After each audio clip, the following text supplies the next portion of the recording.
Hello, everyone. I'm Lupe Flores, Deputy Director of Communications and Outreach for the Future of California Elections. People are starting to log in, and I wanted to give everyone a few pointers on how to make this, this webinar a little more understandable for you.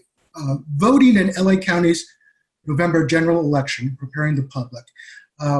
We initially had hoped to do a much more interactive type of webinar. We have now gotten over 200 registered attendees. So we've decided to modify this format a bit more. So I just want to let you know how it's going to work and let you know a little bit more about Future of California Elections, where our mission is to modernize elections and expand participation while serving the needs of all voters. We're a collaboration between officials, civil rights organizations, and election reform advocates. Many of them who are actually participating in this webinar today to examine the unique challenges we have coming this November. So here's one of the things you should know about the Zoom functions that you'll be able to access. You will have limited access to the chat feature. You will be able to see messages that we send out to you, but you will be unable to chat with other participants and panelists. When we have the panels question and answer sessions, you will be able to access the Q&A function at the bottom of your Zoom application. You can type in your question there, and the moderators will attempt to get those questions answered if there's enough time. If we run out of time, we will attempt to get those questions answered as soon as possible. Thanks for your participation. We're looking forward to hearing from all of you afterwards, and hopefully foster new connections, networks, and collaborations. Thank you very much. Welcome, everyone. Thank you very much for joining us today. My name is Mindy Romero, and I direct the California Civic Engagement Project at the USC Price School of Public Policy. We are very excited to have so many folks joining us today for this really important event titled Voting in LA County's November General Election, Preparing the Public. And as you all know, it's brought to you by the Future of California Elections, as well as the USC California Civic Engagement Project. And very importantly, this event is put on in partnership with the LA County Elections Office. And we thank very much to Registrar Dean Logan, who is participating in the event, but today, and you'll hear from him just a little while ago, but of course, just overall for his partnership in putting on the event itself. So thank you. You should be able to see very shortly here in the chat function the agenda for the day, and you'll see we have a packed 2.5 hours. We're going to start off with our featured presentation, which is Registrar Logan himself. I will follow up with a brief data presentation releasing some new research on how voters may be choosing to vote in November.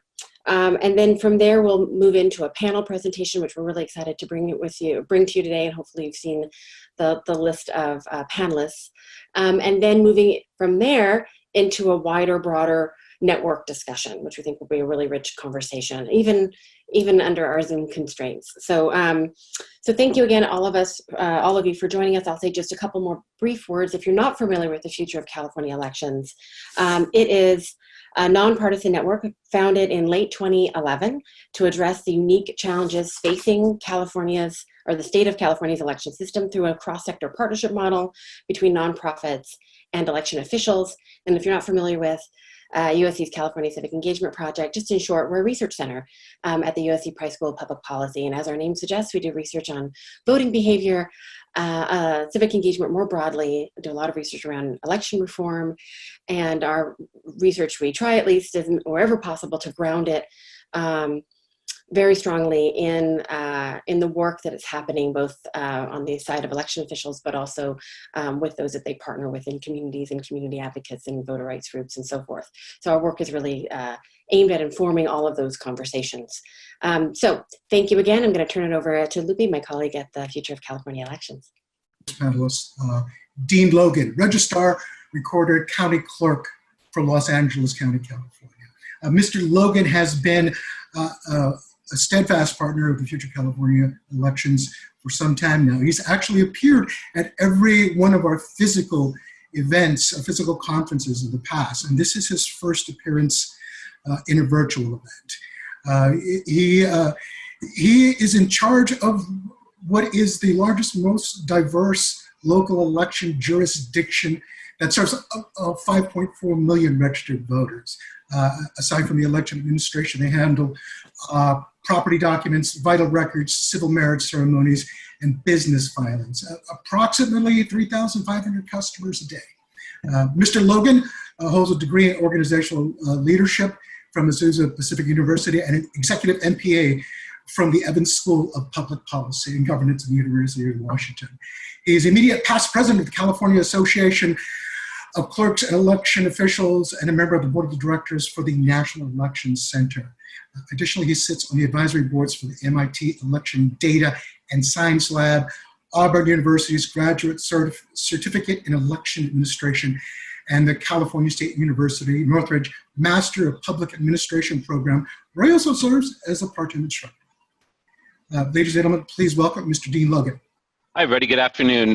Thank you, Lupe, for that introduction, and thank you all for the time and the interest in participating in this event today. I want to start out by thanking Mindy and Astrid, both with the Future of California Elections and the California Civic Engagement Project, for their effort to collaborate, to provide this opportunity to have this discussion and the panels today, in spite of the uncertain conditions that we're all experiencing. I will share with you that they both reached out to me quite literally the week after the election to begin talking about how we could have this dialogue, and I think it's such an important opportunity. So I want to thank them for that.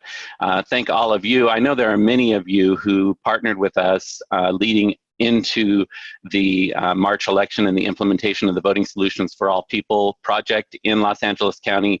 I know on an individual and probably on a broader basis that you have had questions and concerns about some of what happened in March, and since then, what's going to happen leading into November, because obviously things, a lot happened on March 3rd, but a lot happened that week after, and things changed dramatically. And so that has limited our ability to have direct dialogue with many of you. So I've looked forward to this opportunity. And while it still may be limited today, I hope that this kicks off a continuing conversation and partnership with all of you as we lead into November. So let me open up a slide presentation. Just real quickly, let me just start by reviewing kind of where we've come from and where we are in LA County. I think everybody probably is familiar with the fact that we launched a new voting experience in Los Angeles County in March based on the Voting Solutions for All People initiative, which has been a decade-long effort to reimagine not just the technology and systems that are used to conduct elections in California, or I'm sorry, in Los Angeles, but also to look at this through the lens of the voter and to create a new voting experience. As we went through that process and that project evolved, the regulatory environment changed as well. So our prior system, which was at the end of its life cycle, also became decertified based on the security concerns over the last decade around voting systems and the need for modernization in general of voting systems, and the changes in California state law and the need for our systems and infrastructure in Los Angeles County to accommodate the policy changes that had taken place in California. So compliance with the VoteCal statewide database, changes in allowing for the vote center environment, the conditional voter registration laws, those types of things that were not particularly compatible or conducive in our prior system. So just a quick overview. LA County did adopt the Voters' Choice Act model in March. We did that based on a particular formula that was adopted in the law for Los Angeles County. So we were a little bit of a hybrid compared to the other VCA counties in California. but some of the main components were still in place. So we did have 10 days of voting before Election Day at vote centers where voters in the county could go to any voting location to cast their ballot. We did expand vote by mail in LA County. We mailed ballots to approximately 63% of the voters in Los Angeles County. And then at the vote centers, we launched the use of our new ballot marking devices, accessible voting technology, and the e-poll books, which are the tools that enable us to have the vote centers where people can vote at any location, but also meets important needs for Los Angeles County voters, such as language assistance, accessibility, and the conditional voter registration. So that's just a little bit of background. I know that's familiar to everybody here. So what did we learn? Obviously, as I mentioned, and want to be real up front, we know that there were issues and there were problems with the rollout of this model in the March election. And we have good data to show that, and that's data we didn't have before. So it actually gives us a broad spectrum of information that we can use to ensure that those issues don't reoccur and to fine-tune the process going forward. So let me just share a little bit of that data. And this is data that's included in a report back that we did to the Los Angeles County Board of Supervisors that can be made available to anyone who has interest. But here's some of what we learned in the process. We had nearly 1 million voters cast a vote at a vote center during the March election in Los Angeles County, but only 27% of those voters voted during that 10-day early voting period, which was lower than what we had projected or anticipated. So we had 73% of our in-person voters go to vote centers on election day itself. So that led to capacity issues depending on the size of the vote center. That we definitely need to look at addressing. We had about 1.4 million, or I'm sorry, 1.14 million of our voters who cast ballots in the election through our vote by mail process.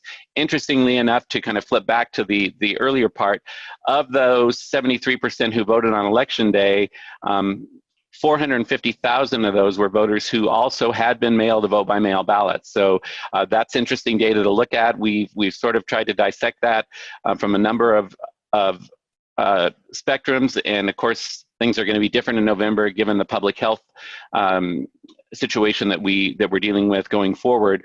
I think some of that had to do with the fact that this was a presidential primary and the dynamics of the candidates were changing leading up to Election Day, but it's certainly an indication to us, and I know to many people who are participating today, that even as we expand vote by mail and look to vote by mail as that fail-safe method for conducting an election in a pandemic environment, or hopefully a post-pandemic environment, the need in LA County for robust and accessible in-person voting experiences is still a primary concern, and something that we need to ensure that we provide that going forward. And I'll get into that in a little bit later.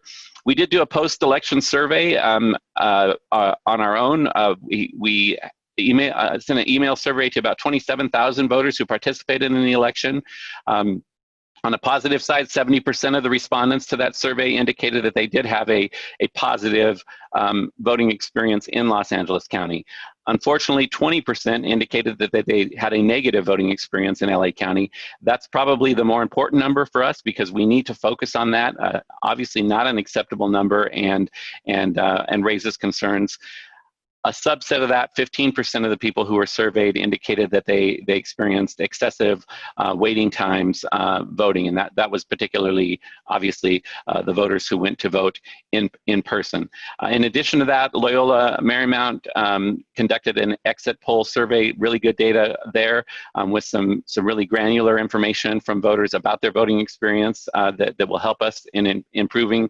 And then the Board of Supervisors in Los Angeles County, through a motion the week after the election, took two steps that were important to demonstrating the county's commitment to addressing these issues going forward. One of those things was to have the department under my direction to prepare a post-election report that got into specific issues, and I'll summarize some of those in this presentation.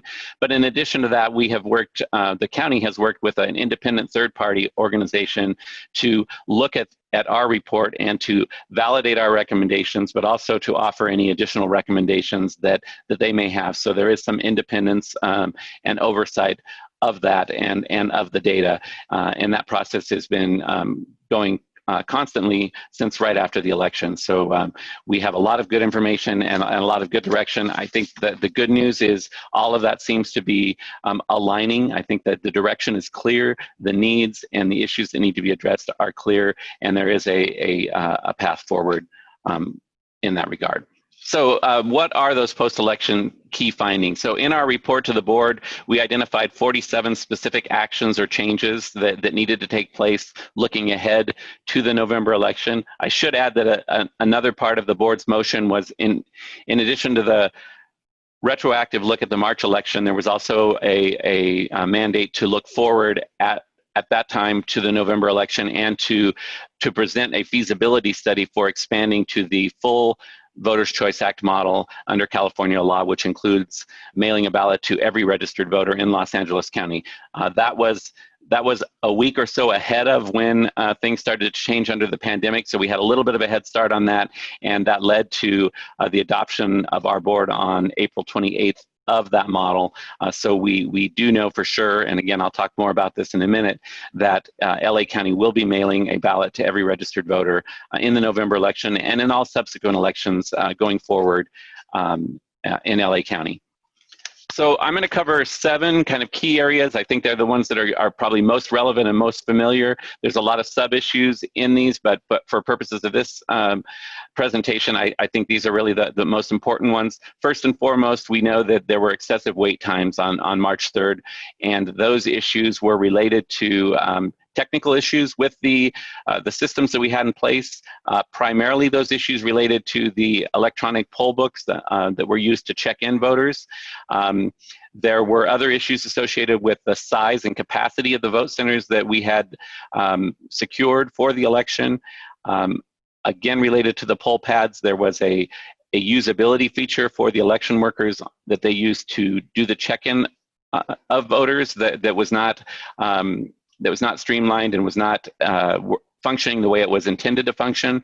And then the impacts of conditional voter registration had a direct impact on excessive wait times as well, because those transactions took longer to process. On the solution side, a number of steps we're taking. We are working directly with the manufacturer and the vendor that provides the electronic poll books, known as the poll pad, to modify their software to speed up the synchronization process that allows us to have near real-time updates. That's what provides the security of allowing a voter to go to any vote center, but also to ensure that people are only voting once in the election. We learned a lot in that process and in our post-election analysis on ways to streamline that process.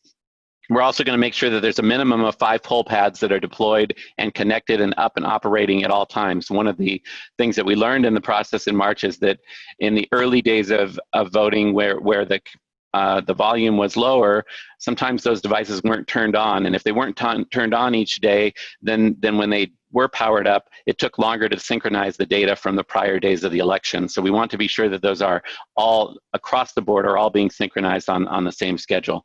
We're adding new search filters that will allow the check-in process to go more quickly and make it easier for voters to check in. And then we'll be doing additional training for our election workers to streamline conditional voter registration, but also to encourage voters to take advantage of tools such as using the barcode that's on their sample ballot to automatically check in at the vote center. So those are just a handful of issues that we're doing to address wait times.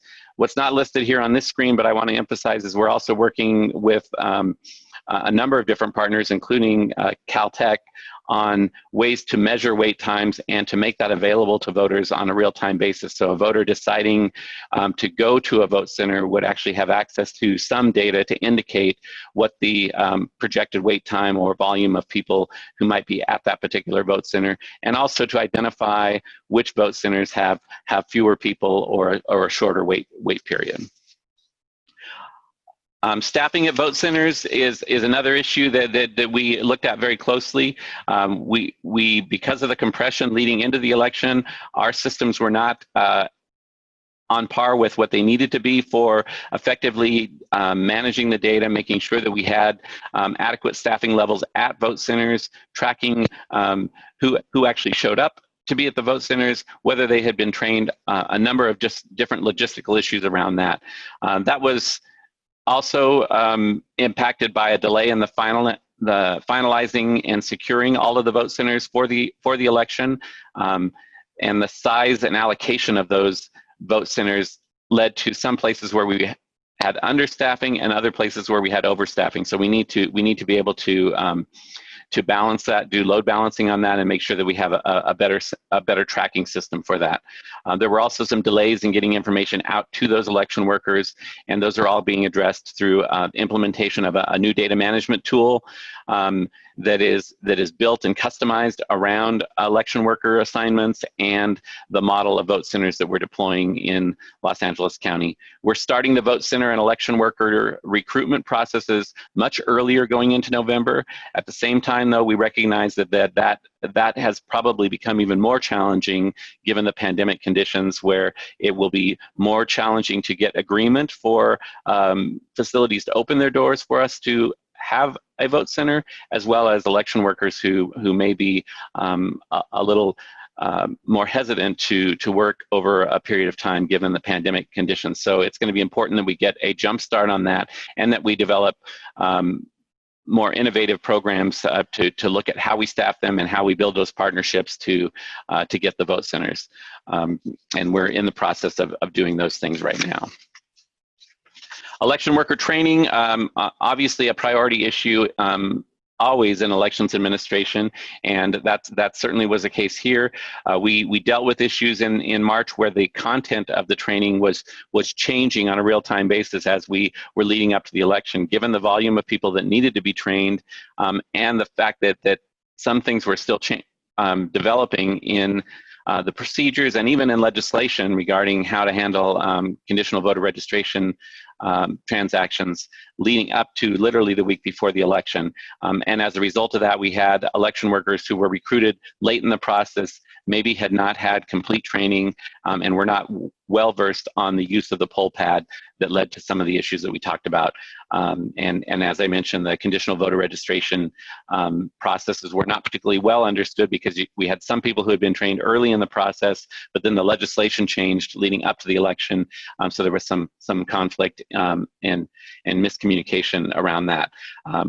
So streamlining those processes, finalizing the training on an earlier basis, building in some more robust analysis and evaluation of those trainings so we have a better handle on how well the procedures were comprehended, offering more hands-on training, in particular on the poll pads and the check-in process, and looking at what's the appropriate length and duration of that training and how can we augment that through our online election worker training program as well. Vote center setup and deployment. This relates back to my prior comments about the delay in securing the vote centers, which had a direct effect. But we also learned through this process that given the size and complexity of Los Angeles County, our internal staff within the county, even with the assistance of many other county departments, really doesn't have the skill set or the capacity to do the deployment and setup of those vote centers given the time frame that is required. We built that system or we modeled that system around an assumption that we would have access to these vote center locations well in advance of the first day of voting and for an extended period of time after Election Day to do setup, deployment, and also breakdown.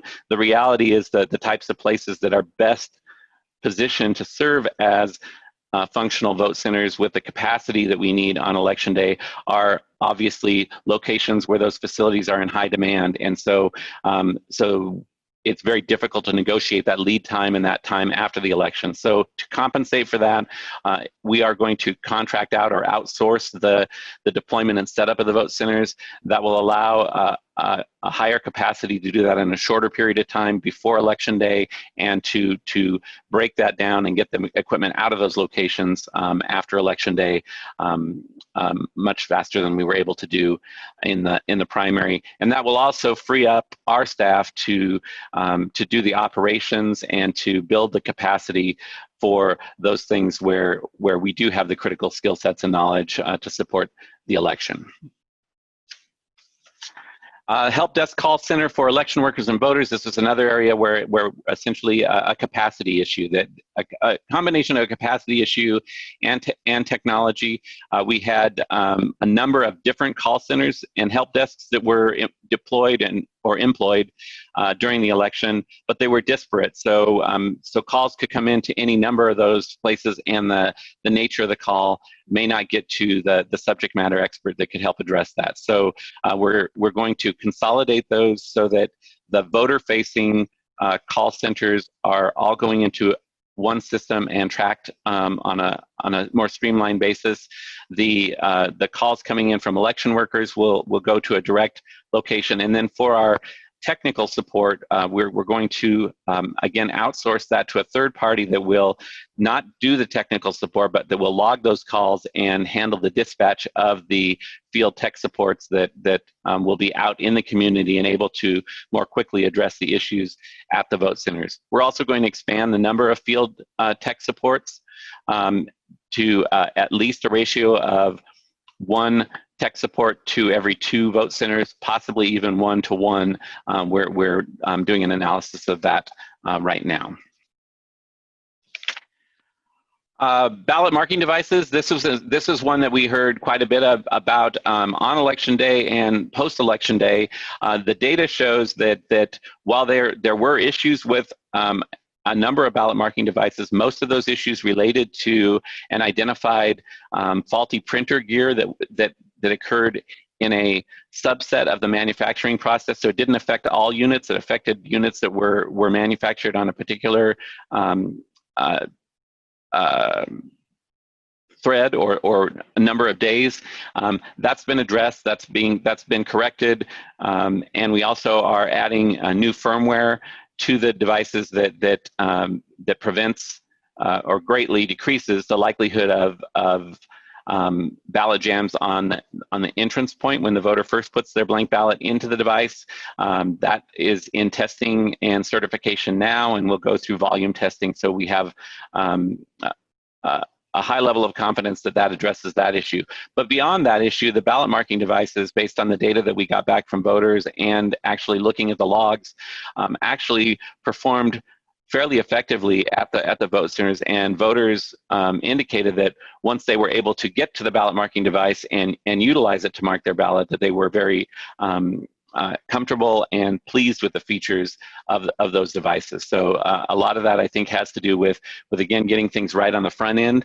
There was certainly a perception issue. You saw in the news rooms full of these devices where they were sitting idle, and a lot of that related back to the backlog that we had in the check-in process, and that of course will be addressed going forward. One of the things we'll have to look at now in the COVID-19 environment is recruiting vote centers that have a larger footprint so that we can provide more physical distancing between the devices and ensure that we maintain the guidance from public health in that process as well. So in addition to analyzing and thinking about what are the right number of vote centers to have during the 10-day voting period and the 4-day voting period, is also the characteristics of those vote centers. What is the size, the capacity, and the geography of where those are deployed? So all of that is part of our current project plan.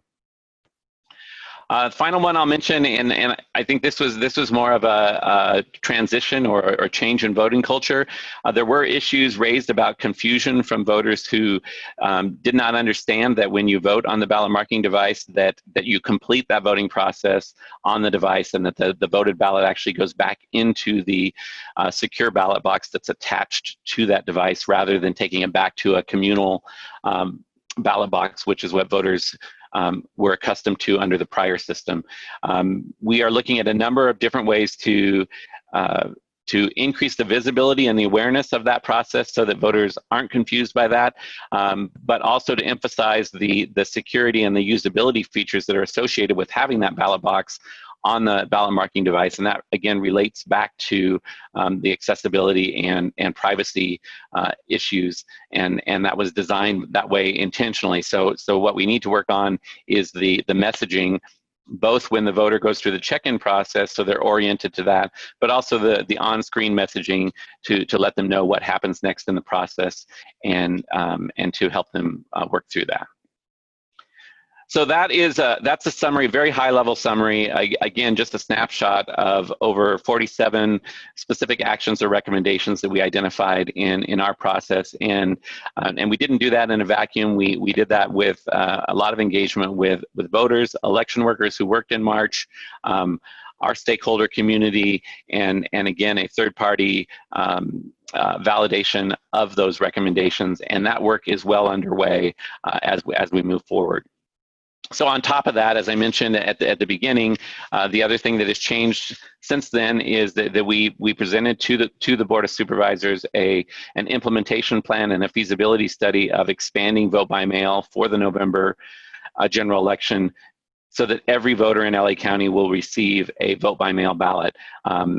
Again, the Board of Supervisors adopted that plan on April 28th, a week before the governor's executive order. So we had a little bit of a head start on that, and we are moving forward with that implementation plan as well. But again, recognizing, and this is an area where we're still doing analysis and still looking for direction, and ultimately will arrive at what is the minimum threshold and ratio for the number of vote centers for LA County. We know that that's a dialogue that's going on statewide. We know there's been some work coming out of the Secretary of State's working group on that. We know that there's a dialogue going on in Sacramento in the legislature about that minimum. I think it's clear to us in LA County that the minimum is not going to be an acceptable number in Los Angeles County. What we deployed in March was well above the minimum that we were required to have in March, and we still had issues. So again, that's more than just the numbers game. It's also the types of locations and the way in which we engage and educate the public about that. But I think it's, again, important. There's been some confusion in some meetings I've gone to, and even in media reports that indicate that the move to mail everybody a ballot in Los Angeles County will mean a drastic reduction in in-person voting options. We do not anticipate that. We think there will be a shift, but there will still be significant options for voters to vote in person in LA County, for those voters who need or desire to do that. Again, recognizing that we have to do that in alignment with public health guidelines. The good news is we've had an opportunity to do that on a smaller scale. We had municipal elections in 2 cities in April. We had the congressional district special election in the 25th congressional district just last week. In both of those elections, we did offer voting experiences at mobile and pop-up vote centers that were in those cases, external facilities where we were able to allow for social distancing, to take the appropriate steps to make sure that we provided access and opportunity for voters to vote in person, but that we also protected the safety of our election workers and voters alike in that process. So this is just a quick snapshot of what that is going to look like in the November election. Again, we'll be mailing ballots to every registered voter. That's an increase of 2.5 million, projected increase of about 2.5 million vote by mail ballots above what we issued in the March election. So to put that into perspective, in Los Angeles County, that's the equivalent of layering on the full electorate of a San Diego County or an Orange County on top of the 63% that we already had mailed ballots to in March. So that's a significant undertaking. It will be the largest. We already were the largest vote-by-mail operation in the country in a single jurisdiction, and now we're increasing that substantially. So we're working very closely with vendors, our providers. We're literally looking for additional space so that we can do that in a very open and transparent way. I think we're all aware of the dialogue nationally around vote by mail and dealing with the misinformation or lack of information that is out there. We're going to need to combat that and ensure that our voters are comfortable with the processes that take place, and that we give them the confidence that vote by mail ballot is the fail-safe method to ensure that even in a condition such as a pandemic, that every voter in LA County will have the opportunity to vote. Some of that includes, given our electorate, doing some early outreach to voters, so that if voters want to request that ballot come to them in a language other than English. We have 13 required languages in Los Angeles. We want to be sure that we get that information out and we give them the opportunity to apply for that early on, so it's not a matter of them getting the ballot in English and then having to go through a process of requesting a replacement ballot. So we'll be doing a lot of work around that in the early months of the summer, including mirroring that with a list maintenance process to ensure that we have good addresses for every voter that are recognized by the Postal Service, those types of critical pieces that are associated with vote by mail. At the vote centers, we will be designing this around a safe in-person vote center that allows us to comply with whatever the state and county guidelines are from public health officials at the time of the November election. We do still plan at this point to offer voting beginning 10 days before the election, and then to expand that during the final 4 days of the election under the model of the VCA. We recognize there may be some modification to that by executive order or by legislation, and again, we'll continue to work through that, but at this stage we are planning based on the VCA model.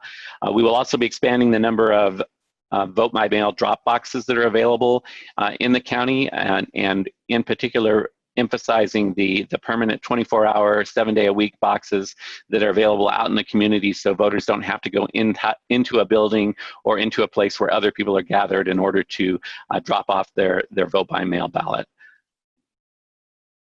A couple of things just to re-emphasize the steps that we're taking in terms of the public health conditions, and these are things that, again, we did during the April and May elections. We'll do again in the June 2nd special election coming up. We are requiring that voters, based on the public health order, wear a clean face covering when they visit a vote center. We do provide disposable face coverings, a supply of those at the vote center, so if people do arrive and they don't have a face covering, we can provide that if needed. All of our election workers will be wearing personal protective equipment, gloves, and face coverings.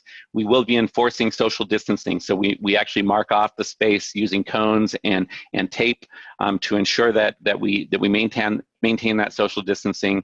And all of our equipment is sanitized after each voter transaction. So that's the ballot marking devices, but it's also the check-in equipment, the stylus that's used, and we also provide, if somebody requests to use gloves in the process of marking their ballot, we will have a supply of those as well. This is an area where we recognize there's ongoing development with the public health orders, and there's ongoing guidance coming across the country from people who are looking at how best to offer voting in a safe and secure manner under these conditions. So we will be agile and adaptable to additional guidance in this respect as well. So what does this look like timeline? I wish that we could say that we had a longer on-ramp to the election than we had in March, but given the significant change that now we're layering on top of the change that we already undertook in March, this is still a very aggressive and constrained timeframe. We need to be ready by September 24th to mail sample ballots to all of our voters, and our goal is to have vote centers secured and scheduled at that time so that information can be included in the sample ballots. By October 5th, all of those vote by mail ballots need to go in the mail to all of our voters, and that means that we also need to have our vote by mail drop boxes open and ready to take voted ballots. And that will also represent the first day that early voting is available in person, at least at our headquarters facility.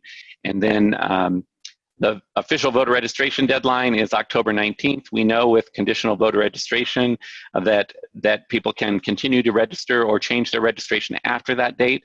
But in a vote by mail environment, that will represent the cutoff by which somebody registers or changes their registration and gets a vote by mail ballot under the vote by mail model. After that, any change or new registration will need to take place at a vote center. The 10-day vote centers would open on October 24th, and then we would open the remaining locations during that final 4 days leading up to Election Day, where of course they would be open during traditional polling hours from 7 a.m. To 8 p.m. Embedded in all of this, there is no question that the success of this depends on a functional and effective media and outreach education campaign. That was part of our post-election analysis. While we did have a high-profile media and outreach campaign heading into the March election, it is also clear that this is a topic that, at least in the March environment, it was hard to really capture the attention of voters until they were ready to go cast their ballots. So that may look a little different heading into a presidential general election, but we don't want to hedge our bets on that. We want to work with media partners to ensure that we have the right messaging, that it is targeted to particular communities. So whatever the effective venue or medium of outreach and education for a particular community or a particular population is represented in that broader campaign plan that we're looking at. So that will include everything from ranging from direct mailings to all registered voters in the county to email and social media campaigns, television, radio, digital advertising, neighborhood, neighbor-to-neighbor type of communications, and significant investment in working with our multilingual, community-based media partners here in Los Angeles County. But we know we can't do that alone. Even with significant resources made available, which of course the competition is even higher for those resources given the economic impacts of the pandemic, we know that the partnerships with community organizations, CBOs, and even the campaigns and candidates who are involved in this election are going to be critical parts of that as well. And we will be stepping up our partnership activities and ensuring that we share information in a way that it can and be moved well beyond just the reach of our office. So with that, I will stop. I'm sure there are a lot of questions. Again, I just want to thank everyone for their interest. I know that these are uncertain times, that everything changed right after the March election. I want you to know that the team here in Los Angeles County has been heads down, looking very closely at what happened in March, the things that didn't go well, but also really looking at those parts of the process that did go well, so that we can expand on those things. And so I will just mention in closing that one of the things that was a little bit under the radar in March, but that I think was particularly effective and is going to be very important in this COVID-19 environment heading into November, is our mobile and what we call flex vote centers, where during that 10-day early voting period, in addition to our fixed vote centers, we had mobile units and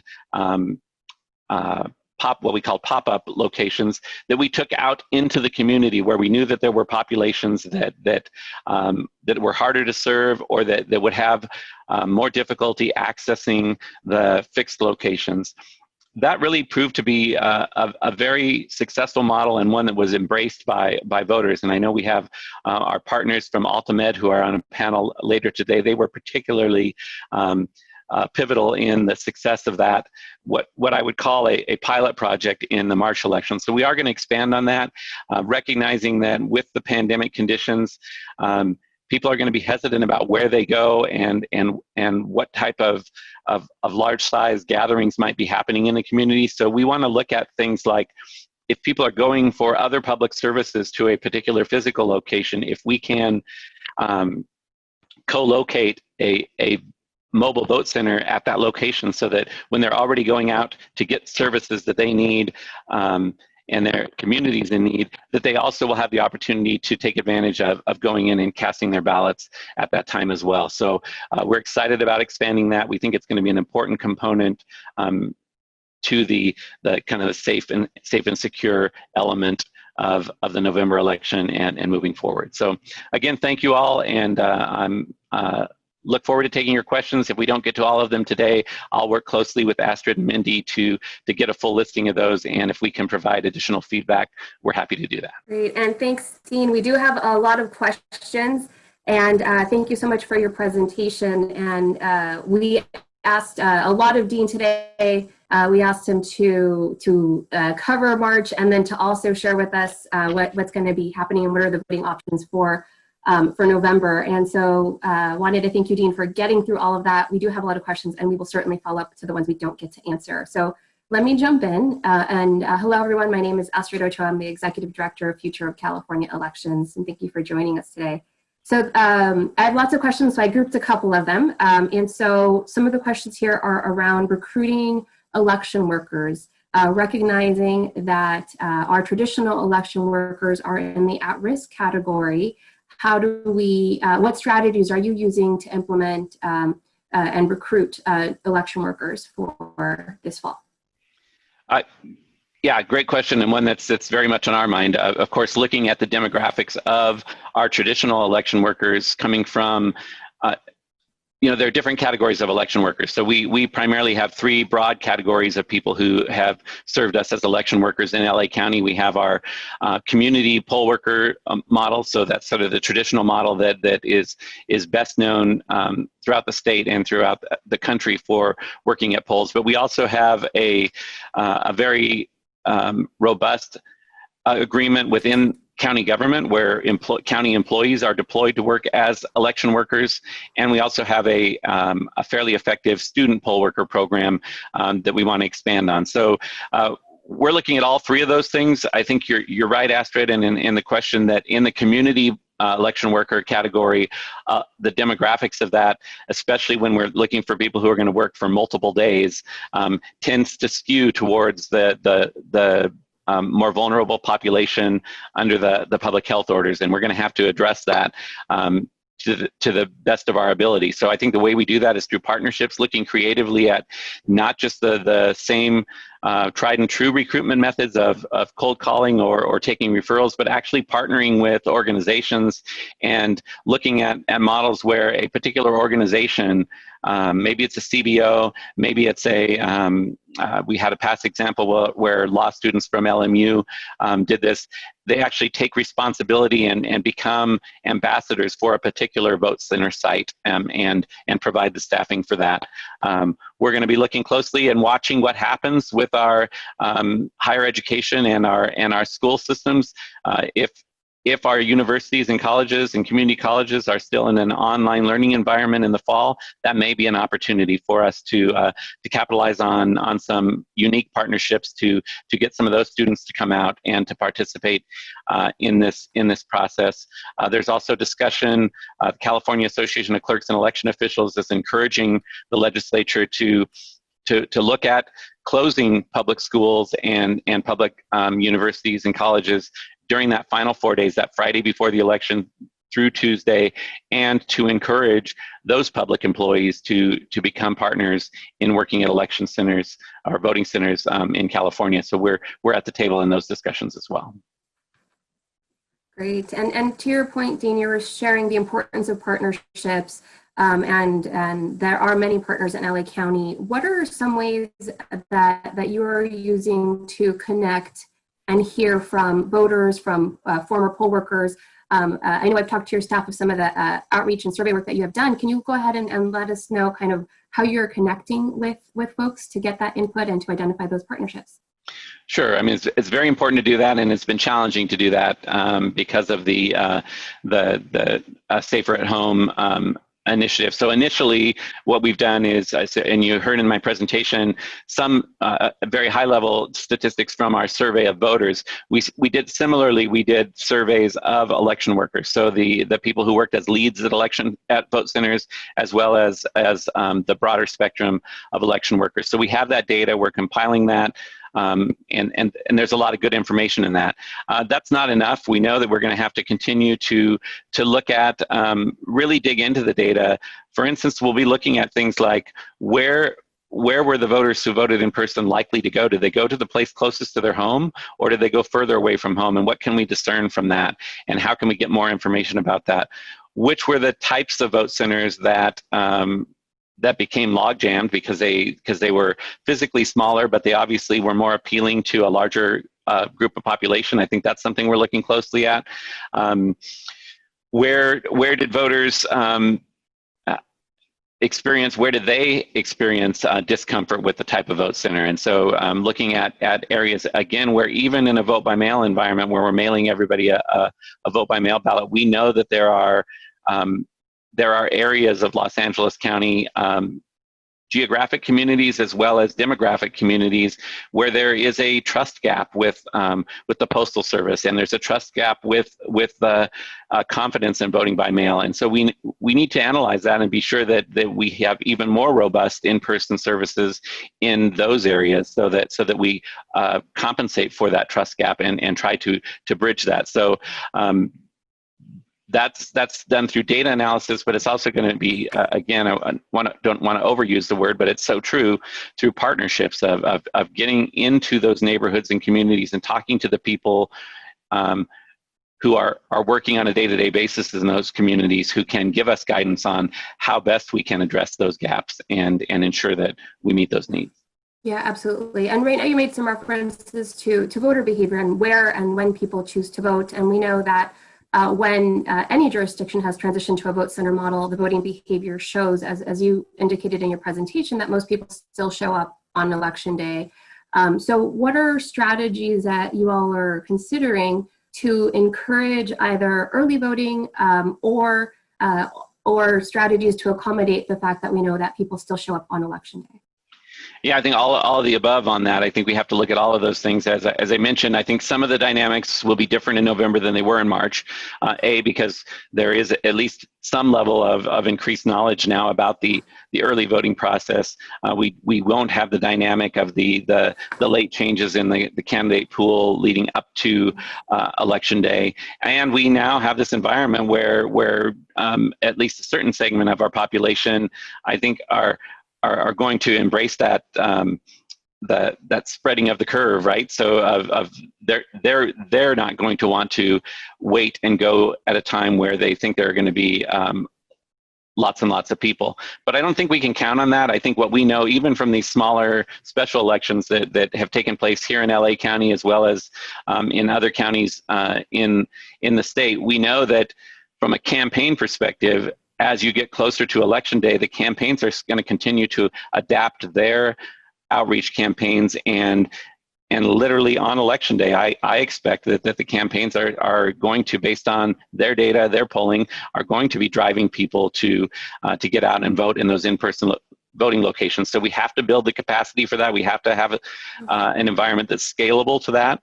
And so some of that are the things I talked about earlier about how we measure wait times, the size and capacity of the vote centers being as important, if not more important, than the actual number of vote centers. And that needs to be part of our voter outreach and education campaign. We need to be more direct and more emphatic about informing voters that we're open and letting them know what percentage of voters have already participated, how many people have already returned a ballot by mail, how many people have voted in person, and what does that look like as you ramp up to Election Day? What does that mean if you're waiting and you're in that pool of people who haven't yet participated? What is that going to mean for you, and how can you anticipate and plan for that? Yeah, absolutely. So I know you started to go into it a bit in your presentation, but really, could you expand a bit about what it would look like to vote in person in November? What are going to be the PPE requirements, the personal protection equipment for election workers and for people coming in? We got a couple of questions there that people really would like to kind of understand what that might look like for November. Yes, so the model that we have employed in these special elections, and we have worked directly with the guidance of our Department of Public Health on this. So we're trying to make sure that the steps we take are both in alignment with the public health guidelines, but also recognize just the perceptions and the personal comfort level, or to try and ramp down the anxiety of voters who might be in these locations. So a lot of it is the same thing that we're all dealing with, right? The same tips that we're hearing, and that is encouraging and making sure that people are wearing face coverings, making sure that we provide for the physical distancing, so that if there is a line, even if it's just a handful of people, that we're spacing those people out, and that the voting equipment is laid out in a manner that provides for that social distancing as well. Perhaps most important is demonstrating the cleanliness of the environment, the fact that we're disinfecting the devices after each use, that every hour throughout the day we are doing a full cleaning of the check-in environment, and posting that so people can see that that's not just something we talk about, but that there's a checklist so people can see that that's happened, Mm-hmm. and they can have the confidence that has occurred. I think that the challenge again that we're going to continue to face is what are the best locations that will facilitate those kind of provisions. So we're going to be, we've had the advantage in these smaller elections of being able to primarily use external locations where we had our mobile units, and literally we were in large parking lots, and so there was open air environment, so people could be well spaced out. That's the type of thing that we're going to have to look at closely. If we're looking at some range of 500 to 700 in-person vote centers, obviously some of those are going to be in facilities where people have to, go through corridors, or have to, go in multiple rooms, and that's where we're gonna have to look for those larger capacity facilities. That's a place where we hope that we can take advantage of the fact, at least for November, that our colleges and universities are going to be on an online environment, and hopefully that means that those are going to be prime locations that we can take advantage of and use going forward. Yeah. And Dean, I know that we've gotten a couple of questions around the expansion of vote by mail, and the governor's executive order. The Board of Supervisors adopted this vote center model, so every voter will get a vote by mail. And so why are you still doing in-person voting? I know it's something that our organization and our partners do believe in, but I think it's important for people to understand the why. Yeah, Well. so I think there are a number of reasons. One is, and I feel very strongly about this. I think that we're in an environment where relying on a single mode of voting is just it's too high risk. I mean, we're hearing daily. I mean, all of the same things that government and private industry are dealing with in this pandemic environment. Have a subset impact on elections. So you're hearing about the economic issues with the Postal Service, the changes in leadership at the Postal Service. And I don't share that to scare anybody, because I do have confidence that the Postal Service will be a good partner and will help ensure that these vote by mail ballots serve as the fail-safe method that they need to in this environment. But I don't think we can put all of our eggs in that basket. We know just from the data that there are locations and there are populations in Los Angeles County that are unlikely to receive their mail, or who just don't have confidence in that. We know that from an accessibility standpoint, even though we have remote accessible vote by mail services that allow a voter with a disability to use a vote by mail ballot, we know that there are other conditions or situations where the accessible voting location in person is just a better voting experience for those voters, and we need to meet that. We know in this county with 13 required languages and a number of additional languages that aren't even required, that then inevitably there are going to be voters who didn't know or didn't request a ballot in their preferred language, who are going to be better served by going to an in-person vote center where they can use a ballot marking device that allows them to listen to the ballot in a preferred language and to view it in a preferred language. So those are our prime examples. I think the other thing that I would just point back to again is the data. We know that 450,000 of the voters who showed up and voted in person in March were mailed a vote-by-mail ballot. So that is an indication that there's a preference on the part of voters. Now, will that be different based on the pandemic conditions? I don't know. There isn't data to show how elections work in a pandemic, but I don't think we should superimpose our assumption that voters are not going to show up. We know, again, in these smaller elections, there have still been voters who showed up and voted in person. The conditional voter registration law, which is of high interest in California to ensure that nobody is left without the opportunity to register and participate in the election, that depends on in-person voting options. Because if you're not registered, you're not going to get that vote-by-mail ballot. So we have to ensure that access still exists. Great, thank you, Dean.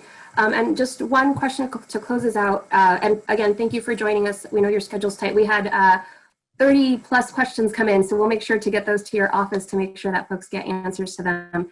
So just to close this up, I know that there is interest from partners to support your office, either helping to identify vote centers, to help recruit election workers. What's the best way for people to connect with your office directly?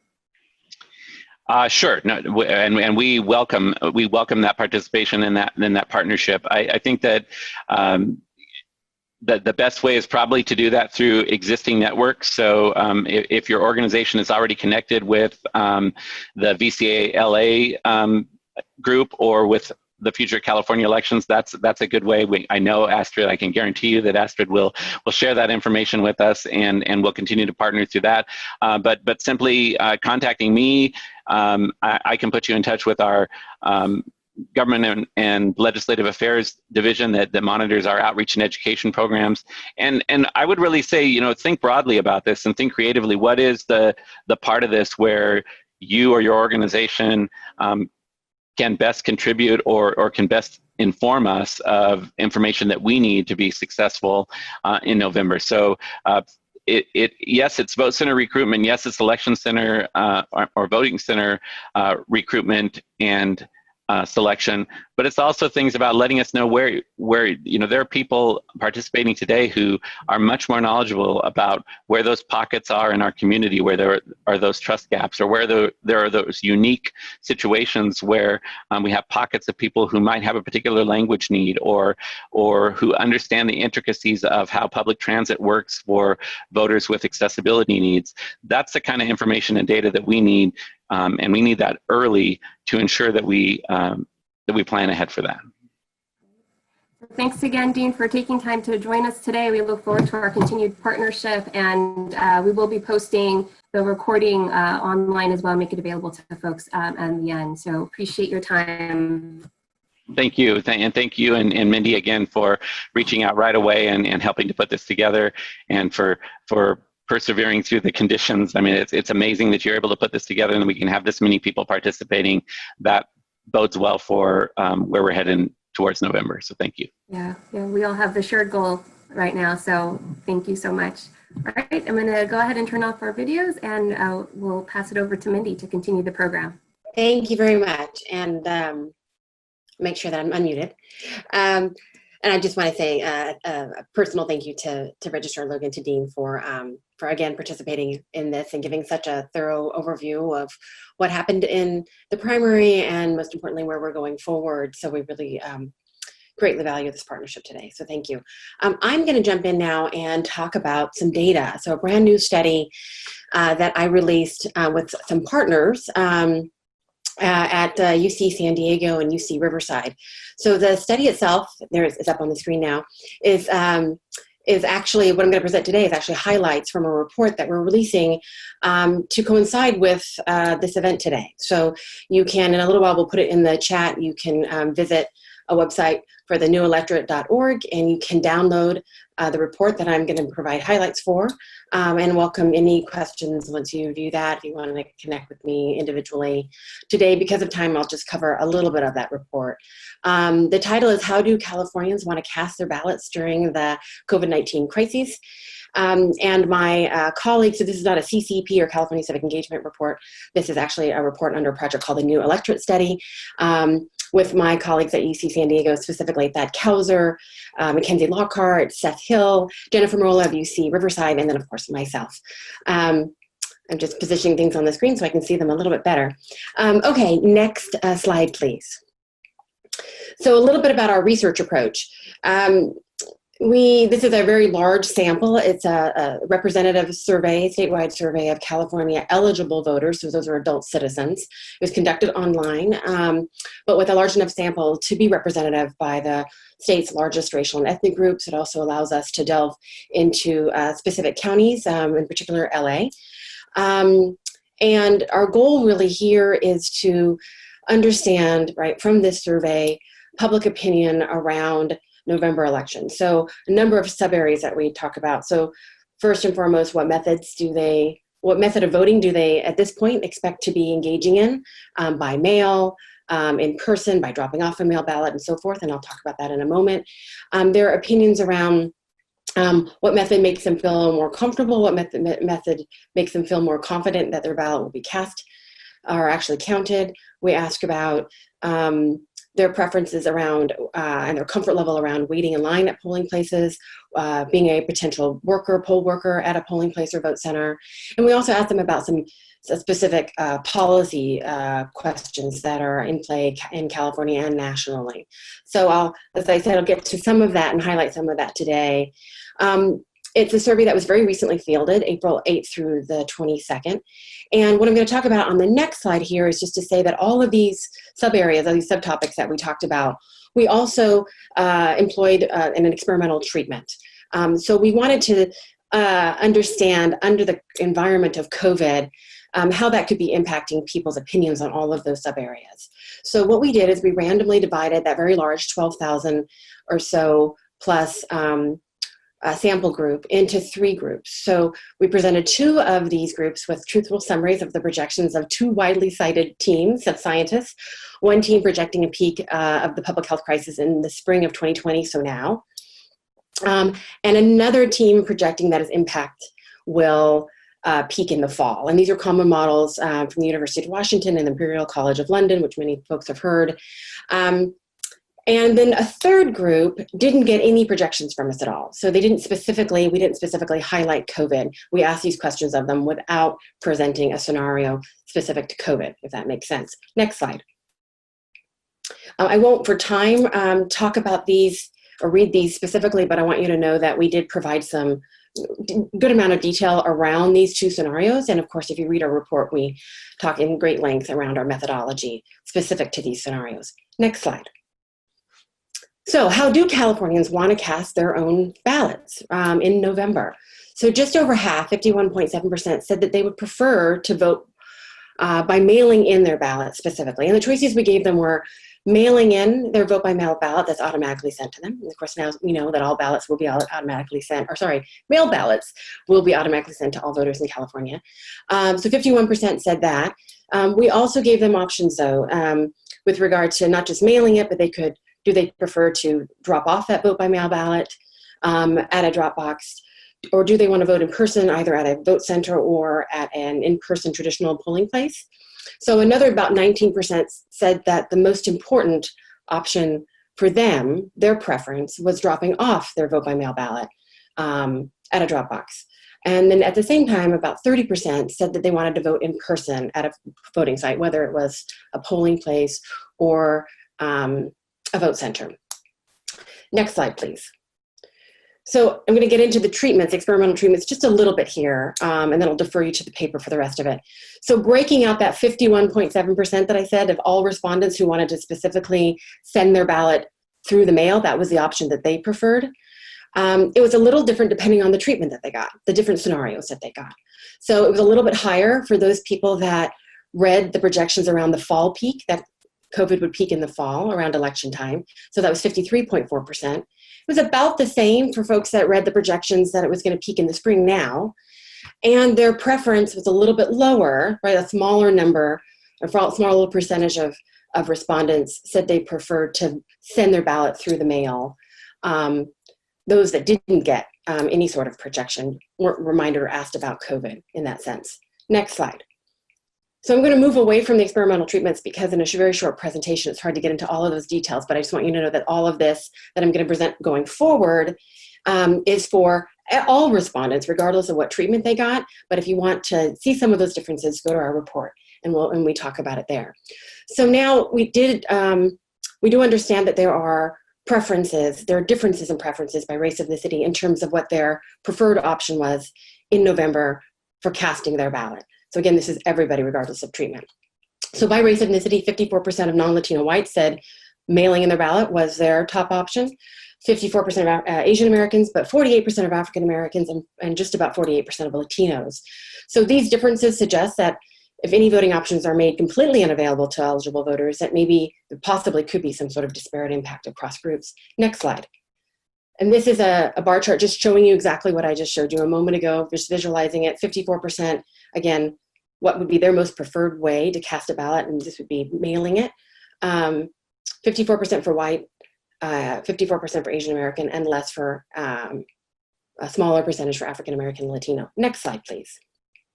I have a lot to show you, so I'm going to get through it fast. We will make these slides available, all of the slides stay available, so you can peruse them and kind of wrap your brain around them further if you're interested in doing so.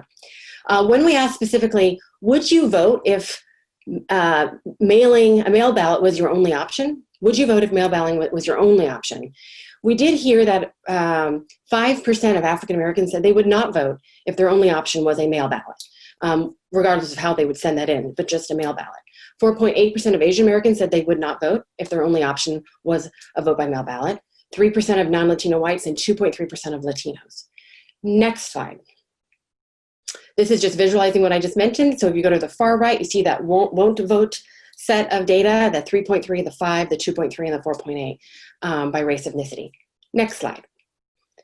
Then we said, well, we asked, would you vote still if voting in person was your only option? You were only given voting in person as your option.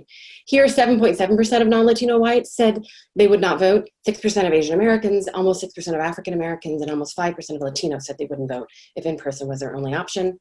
By the way, these percentages seem small, but remember, we have 20 million registered voters in California, 25 million eligible voters in California. Small percentages, but if this actually translated into behavior beyond opinion, but actual behavior in November, we're talking very large numbers, right?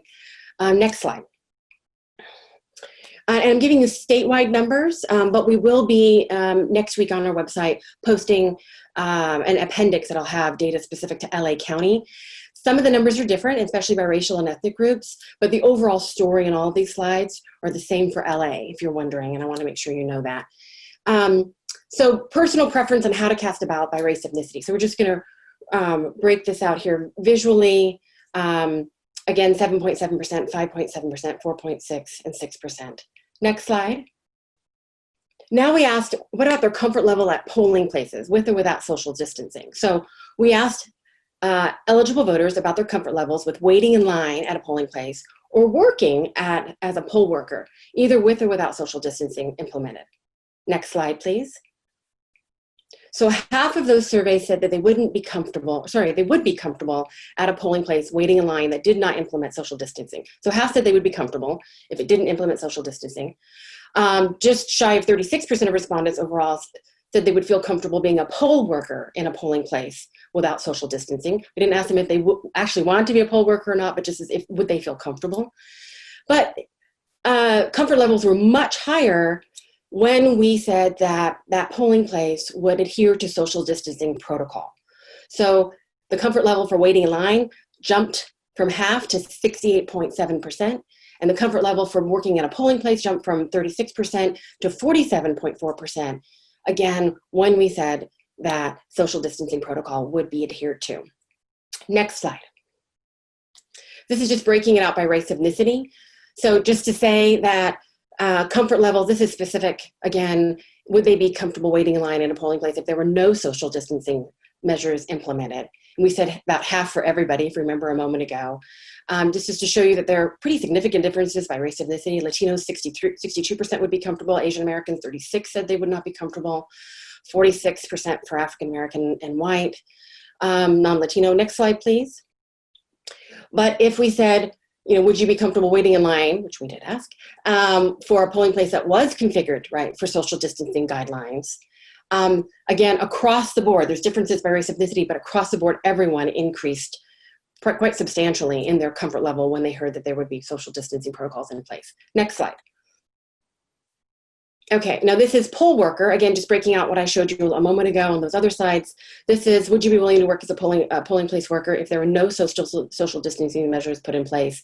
Remember, it was about 36% for everybody. Well, you can see there's quite significant differences by race ethnicity. Latinos being more comfortable, Asian Americans being less comfortable, whites, African Americans, the numbers are right there. Next slide. Now we ask, would you be willing to work as a polling place voter if social distancing measures were adhered to? So we do ask if you would be willing to work as. And you can see again, the differences here across groups, 40%, 50% for African Americans, that's almost 62% for Latinos, 36% for Asian American. The percentages jump up quite dramatically. Next slide.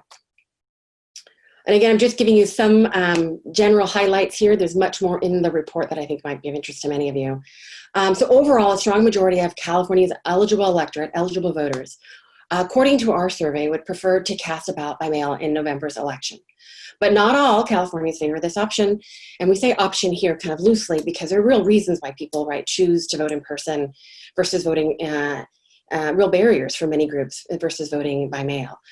Choices about how to cast ballots vary significantly across racial and ethnic groups. Some voters say that they would not participate if the election were either conducted exclusively by mail or through in-person options. Next slide. And when thinking about in-person voting experiences, voters who read about scientific projections, again, back to those scenarios, which I only talked a little bit at the beginning, but I wanted just to let you know that this element is also in the report.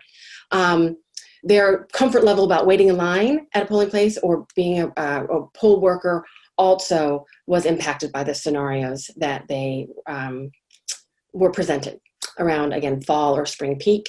There was also significant differences in that by comfort level by race ethnicity, but voters of all types under all scenarios became much more comfortable casting their ballots in a polling place that adheres to social distancing protocol. Next and last slide. Last thing I just want to mention, which I mentioned a little moment ago, but just to reiterate, this survey just is survey responses or opinion now as things stand. A lot of things can change between now and November, even though we do ask about these different scenarios. We're not necessarily measuring actual behavior. We will only know when, all this will be revealed, of course, in November 2020. But we hope that this data is important, at least for your conversations going forward. Thank you very much. Hi, everyone. We're going to go ahead and continue our presentation, and our panelists can go ahead and start joining us. So the next segment of our program today looks at the question, how does COVID-19 change voter engagement? And Katie, you can go ahead and start turning on everybody's camera so we can get started.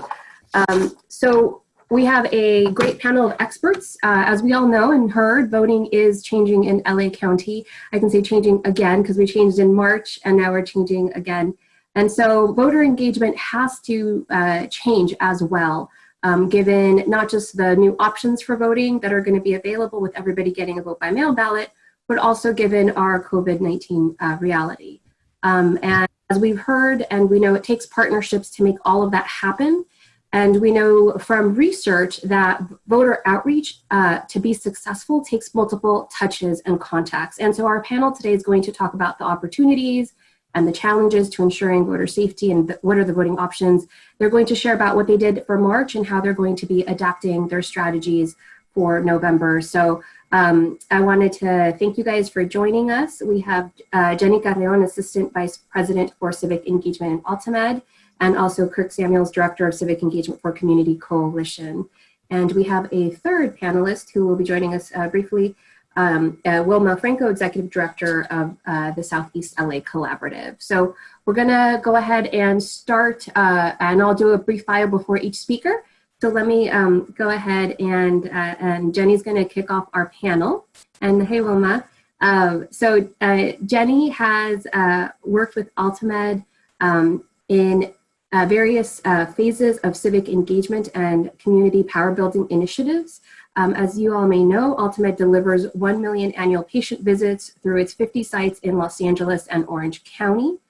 Jenny has worked to create and implement strategies to achieve Altamed's political priorities, and also represents the company to promote eliminating disparities in healthcare access for underserved communities. So thanks, Jenny, for joining us today and sharing your thoughts on this question: how does COVID-19 change voter engagement?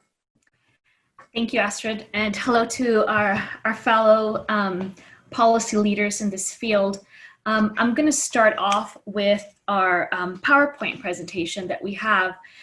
If you can go to the next slide, and this can give you a little more information on who we are and the work that we're doing.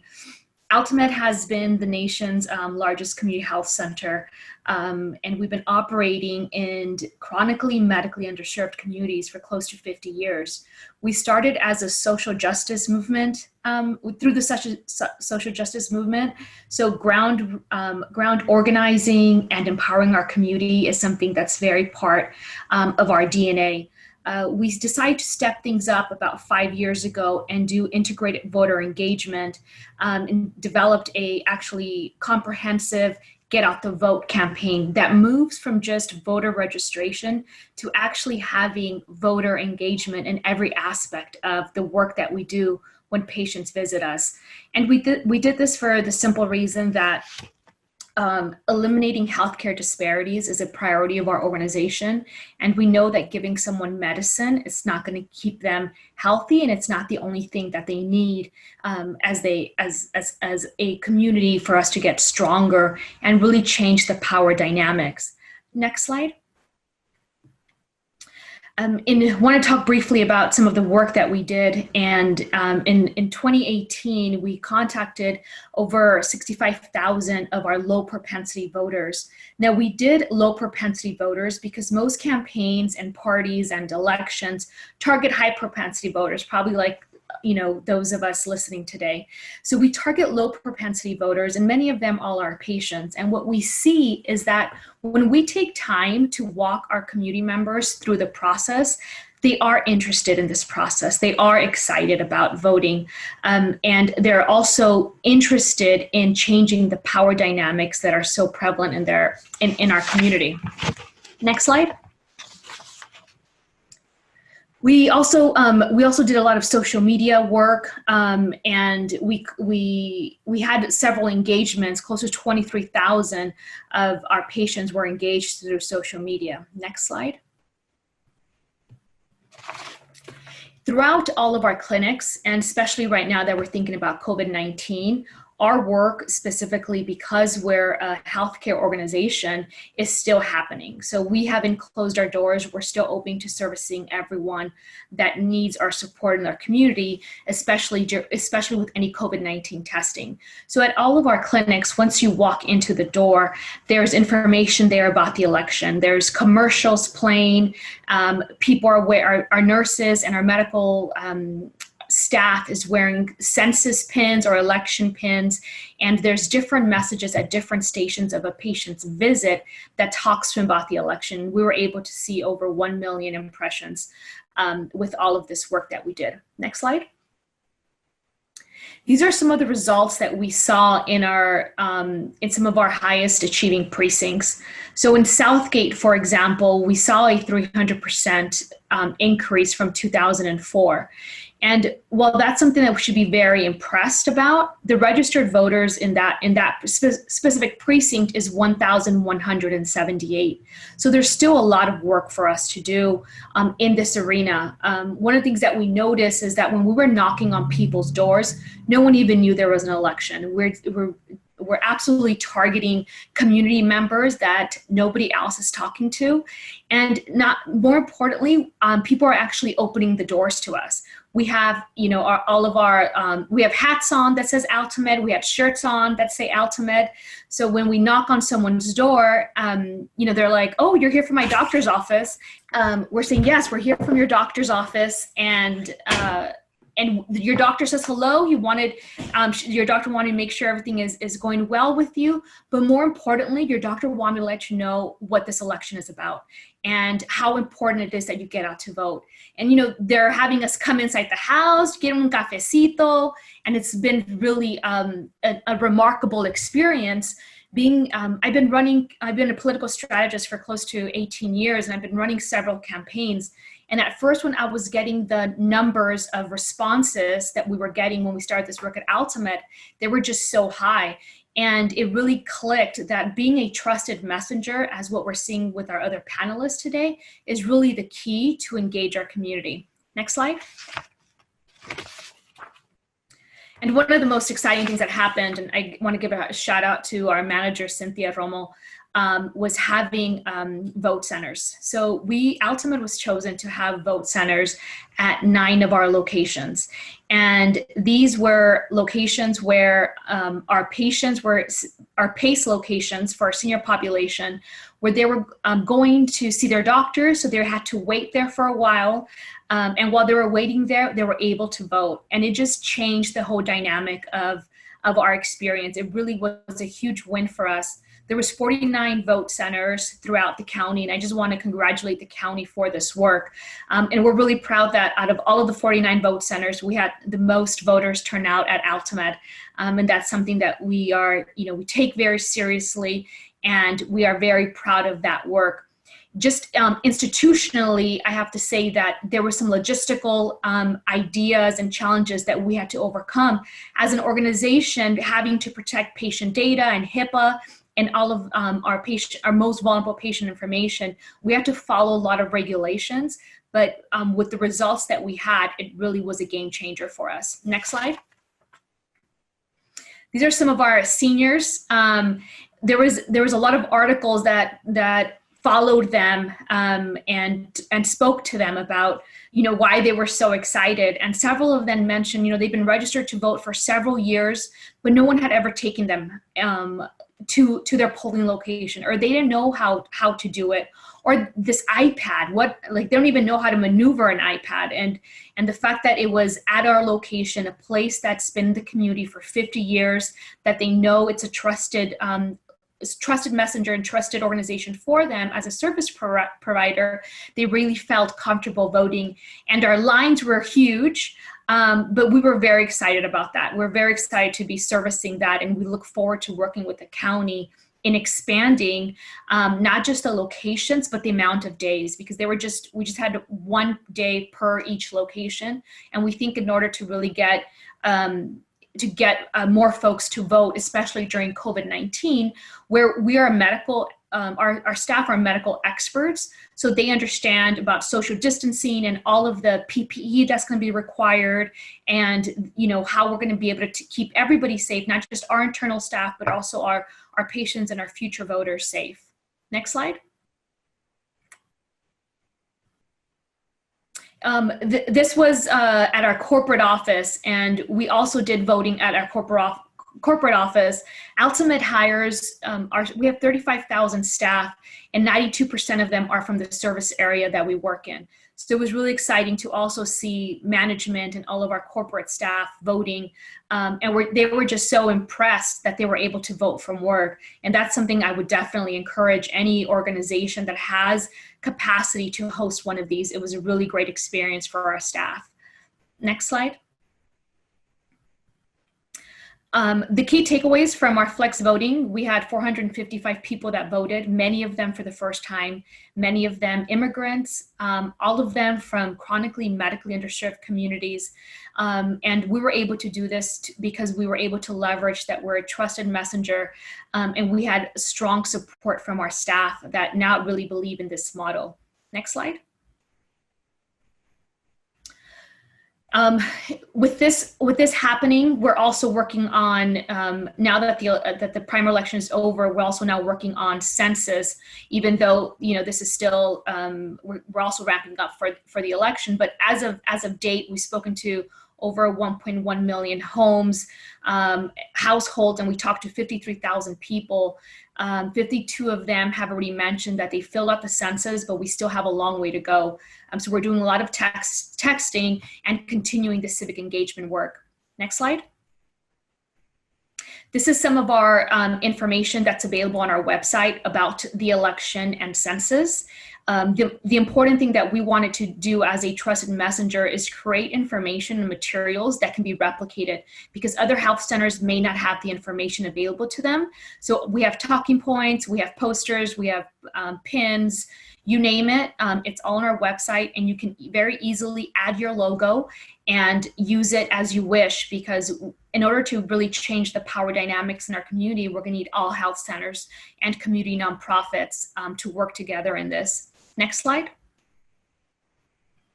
This is some of the work that's happening right now in COVID-19.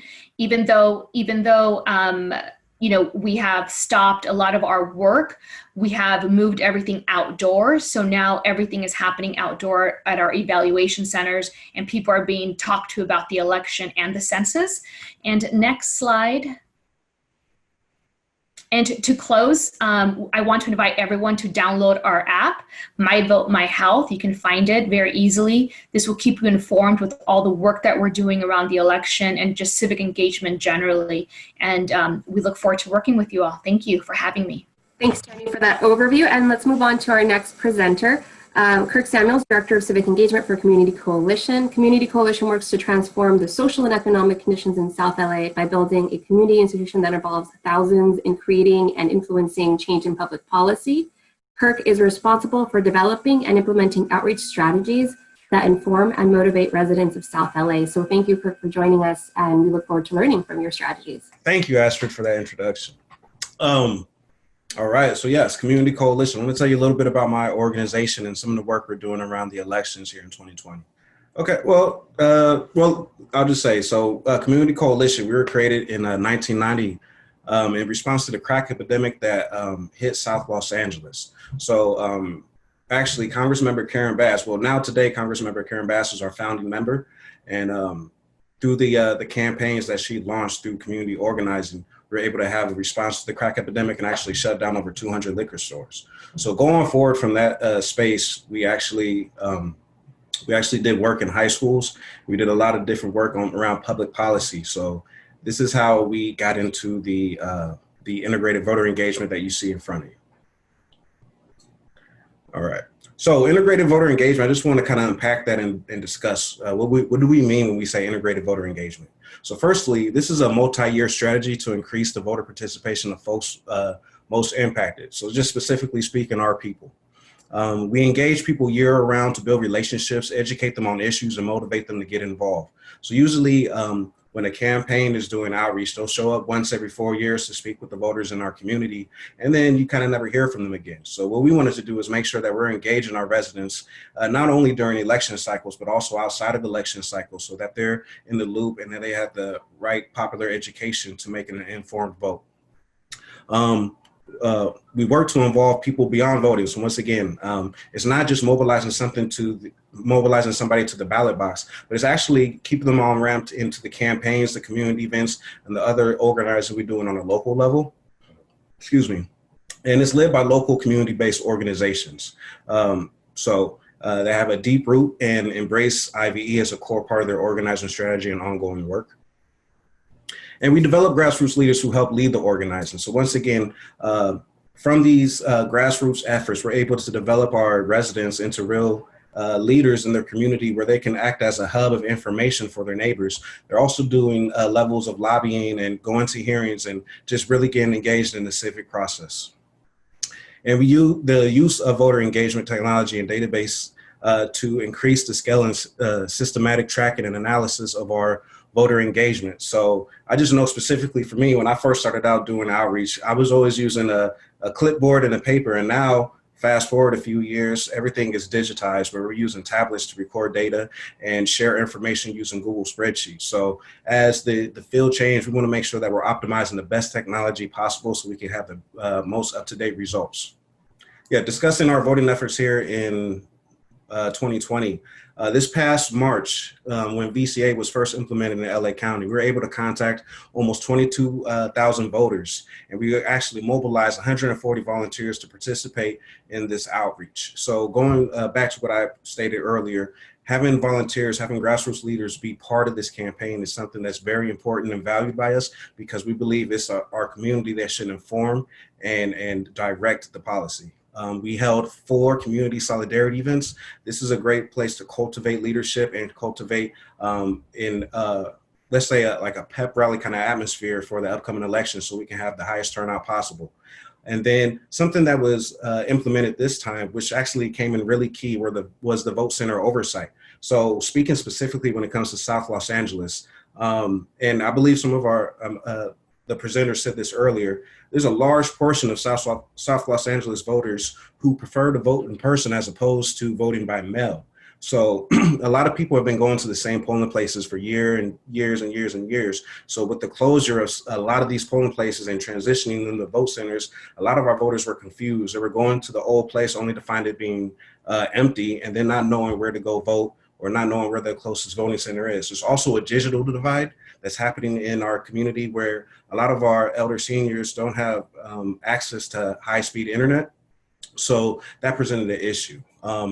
Going forward into summer 2020, we want to make sure that we have continual voter engagement throughout the summer. And then in looking towards November, we want to make sure that we capitalize on having state VBMs, vote by mail. What does that look like? How can we encourage our folks to take advantage of having this ballot? And then lastly, the vote center locations and ratios. If we can think of a way of doing this safely and ensuring that we're practicing social distancing, can we have vote centers in the low propensity areas to accommodate our population of voters who prefer to vote in person as opposed to voting by mail? Next slide, please. Some of the challenges we encountered during this election year was COVID-19, which is kind of self-explanatory, right? Voters weren't feeling safe to come, voters not coming out. What can we do to make voters feel safe in the event that we do have these physical voting locations for our community? Vote by mail, like we stated earlier. Some folks are just opposed to voting by mail, whether it's government distrust or maybe it's just having a set way of doing something. Vote by mail doesn't seem to be popular in a lot of our for a lot of our community. Creative outreach in the absence of door-to-door. So this is an important one. We find that we have our highest turnaround when we do door-to-door knocks and we have face-to-face conversations with our community members. That intimate conversation where we can exchange information and be completely transparent is really our bread and butter. So we're trying to find a way to pivot that in the event that we're not able to do physical contact. So we've explored with text messaging as opposed to doing the door-to-door, face-to-face conversations, and we're exploring with phone banking. Now we have seen a great responses via the text versus the phone banking, but it still doesn't really capture that same kind of response we had door-to-door. So we're looking to elevate those efforts coming sooner. Elevating the importance of the elections, have everybody talking about it. Simply put, every day when you look at the news, you hear about COVID-19. So it's easy for not only the election, but just local propositions and policies are important to our community getting pushed to the back burner. So how do we keep this in the forefront and keep people focused on election day? The vote center locations, once again, the locations, the equipment, and the poll workers. When we were doing our oversight of the vote centers, we found out that some of the vote centers had lines going around the entire building, going around the block. Meanwhile, other locations that a lot of people weren't privy to were completely empty. So how can we make sure that people have up-to-date information about which locations have the longest lines or the shortest lines? Malfunctioning equipment was something we ran into a lot. We would go to a vote center, they may have 4 machines not working. So how can we make sure that the poll workers are staying on top of the maintenance of the equipment so our community can get in, cast their vote, and leave? Now, some of the opportunities that we do want to highlight and capitalize on are that just during this moment, people want to do something. We've seen a great turnout for our virtual meetings. Now, traditionally, we would do convenings, we would do conventions. We have a huge festival we do every summer called the People Power Festival, where folks will come out and we just get to meet our neighbors. We play music, we eat some really good food, but at the same time, we're getting educated on what public policies and what kind of issues are going on. So, and now that we've lost the opportunity to gather together and have this social space, can we convert these into virtual meetings, kind of like the one we're on right now, and still have that same kind of impact? We just did a car caravan downtown Los Angeles. We were able to turn out over 300 vehicles for Care for All to discuss with the city council. So we do know that people are still want to be engaged, they still want to be active, and they still want to get involved. So how do we use that energy and propel that towards November? Can we increase the VC and low propensity locations? Pretty much what I was alluding to earlier. And then lastly, the technology. Can we galvanize and use this new technology to mobilize our people to the polling place, to the vote centers? All right, so thank you that concludes my presentation. Great, thanks for your presentation. And we're going to have questions as soon as we hear from our last panelist. So please go ahead and drop your questions in the Q&A. And our last presenter is Wilma Franco, Executive Director for Southeast LA Collaborative. And this is a network of organizations working to increase civic engagement in Southeast LA. Wilma has over 10 years of experience in overseeing nonprofits and community-based programs, and we look forward to hearing from her as well. Hi, thank you everybody, and thank you for having us today. Again, my name is Wilma Franco. I'm the Executive Director for the SELA Collaborative. So we're very happy to be here today. We're glad to be able to join this conversation. We can go to the next slide. So as we mentioned, our collaborative is actually a network of organizations. So I want to just start by honoring all of our members. We have 12 organizations that are part of our collaborative, and all of which are at the forefront of really kind of supporting our community in this time. Next slide. So one of the things that we love to start with is just really kind of highlighting the vision of the collaborative is really our hope is that SELA will become a resource-rich region with a strong nonprofit community and healthy, resilient, civically engaged residents that drive their own future. So this map here, we like to include it. We understand sometimes people consider SELA to be a little larger than what we consider it. So this is what we as a collaborative consider the Southeast region. Next slide. So a lot of our work is really kind of grounded in this regional identity, right? So as we look at our work, it's really looking at that entire map of the small cities, 8 small cities and 2 unincorporated areas, but also an area that has a very large population, right? It's predominantly Latino, it's about 96% Latino community.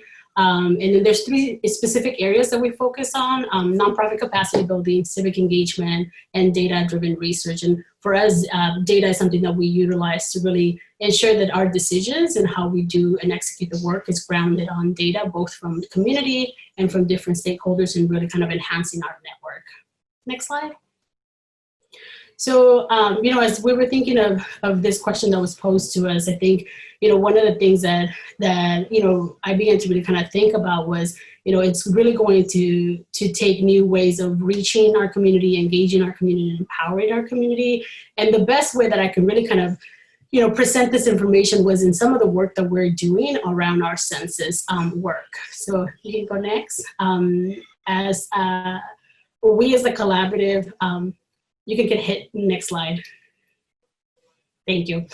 So for the census work, the SELA Collaborative, we're actually the regional lead for the Southeast region on the census. So that means that similar to Clerk, actually, we're co-conveners. So we're partnering with all the organizations that are doing work in the Southeast, but also ensuring that we're engaging the cities, elected officials, the faith-based community, and nonprofit organizations, because we know that it's going to take a very collaborative and collective approach to ensuring a complete count. So I want to kind of ground the presentation because I see a lot of correlations between what's happening with the census with some of the things that we'll need to do moving forward in engaging voters. Next slide. So one of the things that I wanted to highlight, our work around census began as early as June 2018. And some of the work that we did with really kind of gathering data from community really highlighted these barriers to our community completing the census. And those overarching challenges really kind of fell into three buckets. One, the fear and distrust of government, which, given the political climate continues to exist, right? If not, it's been intensified.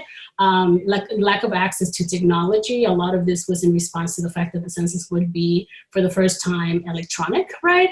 And then the last piece being a lack of understanding of the importance of the census and its benefits. So when we talked to community, we heard a lot of the community saying, the reasons why I didn't complete it was because I don't understand what the benefit is. I don't know what the impact to me as an individual, might be. And then for those folks that did complete it, when we asked them, well, what was the reason why you did complete it? They highlighted this piece specifically and saying, well, I know that it helps our community and it brings resources. So there was that notion of like, how do we ensure that there's a clear understanding as far as like what the impact is, right? So next. We just recently, about 2 weeks ago, released the Living and Working in Sella survey, which is highlights of a report. This is a community poll that we completed in the Southeast region. Can you hit next? So one of the things that we asked our residents was what was their preference in completing the census form, whether it was online by mail. So, more than, 62% actually prefer mail, in person, and in phone. So that, correlates along the lines of what we kind of anticipated with some of the work that we did previously, which became very important because it also highlighted some of the, and confirmed some of the strategies that we had identified. So next slide. So one of the things that for us became very important, right, as we really kind of heard community, collected all this data, was that trusted messages were going to be critical in ensuring that our community felt safe in completing the census and they really understood what was the importance of it. So in our most recent survey, this was also additionally confirmed, right, when we asked, who are the trusted messengers? Doctors and nurses and teachers have continued to be at the top of the list for our community. So this is why the work that Jenny does with Ultimate is so critical to ensuring that our community is aware of how they can be civically engaged, right?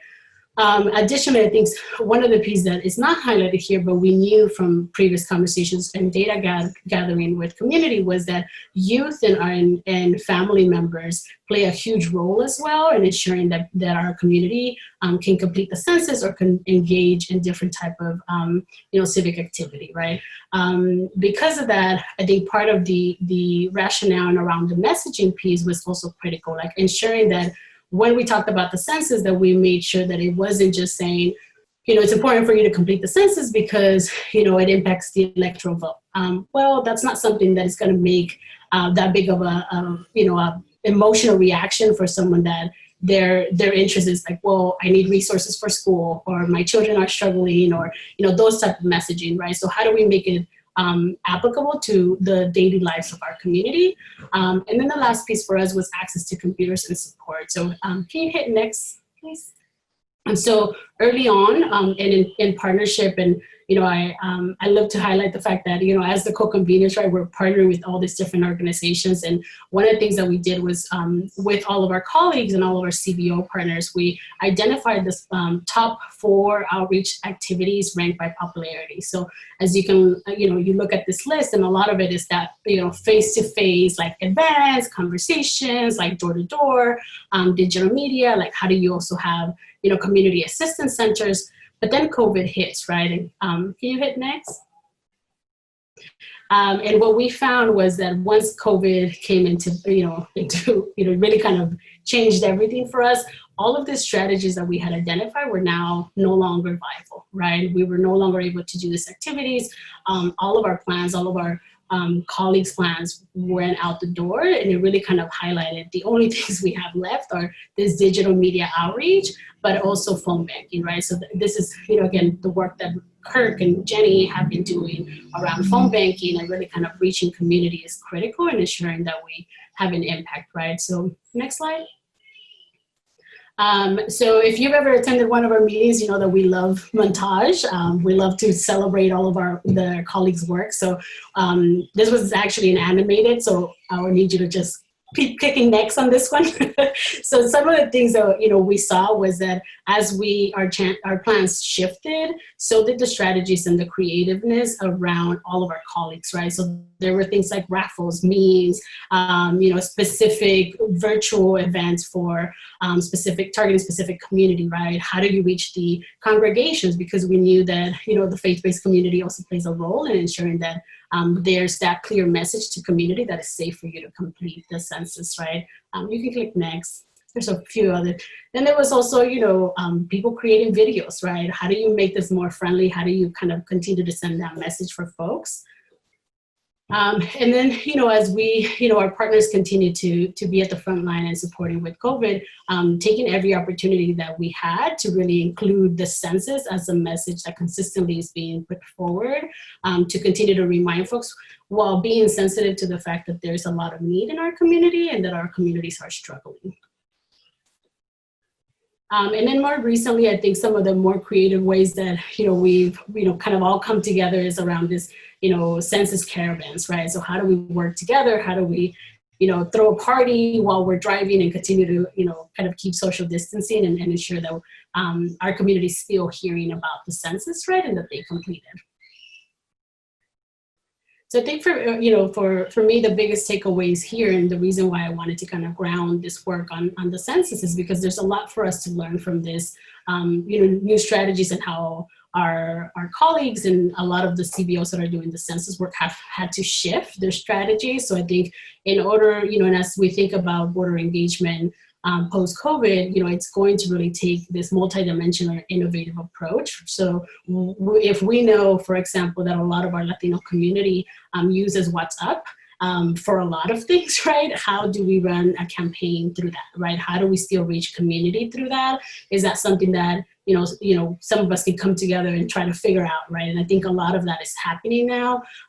We know that when it comes to voter engagement, youth are very important, right? And the one thing I see, even my, 10-year-old using all the time is TikTok. So how do we, continue to make videos and send it through those channels, right?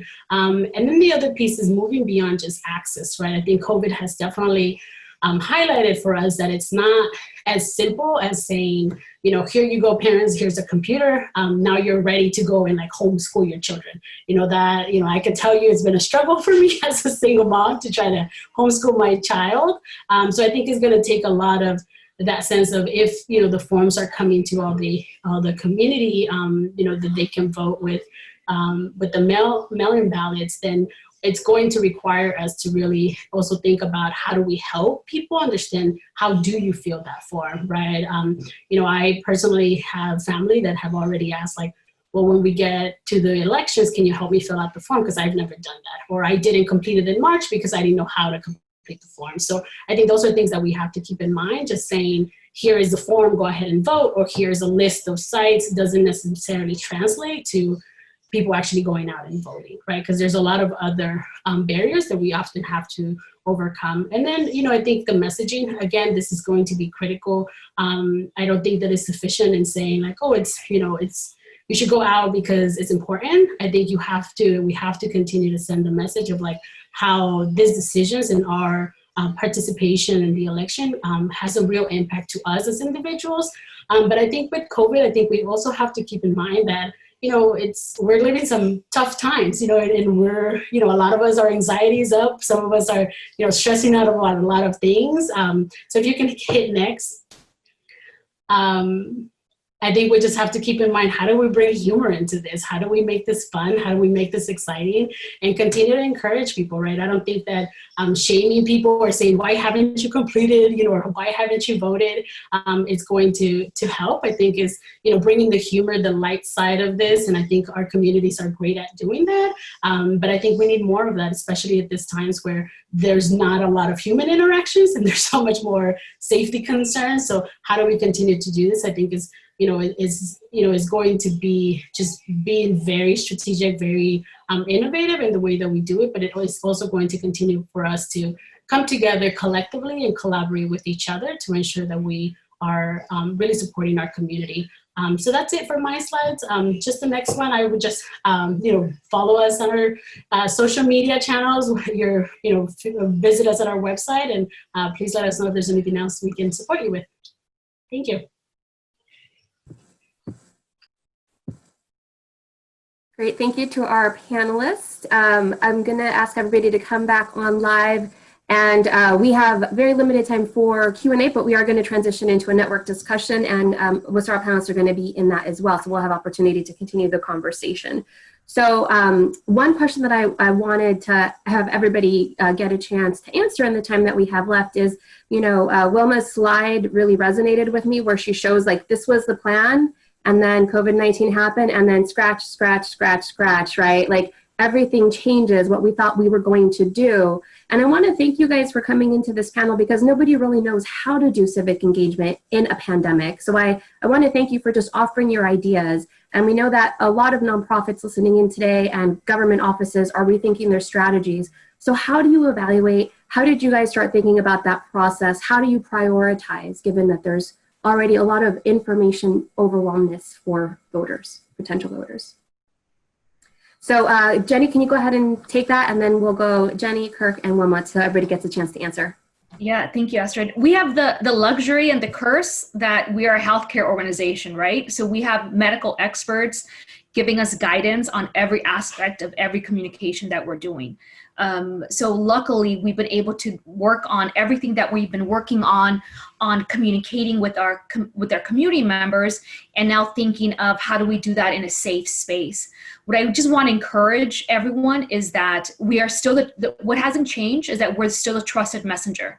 Our community nonprofit organizations are still the trusted messenger, and we have to, just think collectively on how we encourage everyone to vote in the middle of a pandemic, in a middle of a new voting system, and encourage them, especially now with certain issues. It's not just, it's your civic responsibility. I really agree with Wilma. It's not about like, we're gonna gain some congressional seats, or what presidential propositions are gonna be important.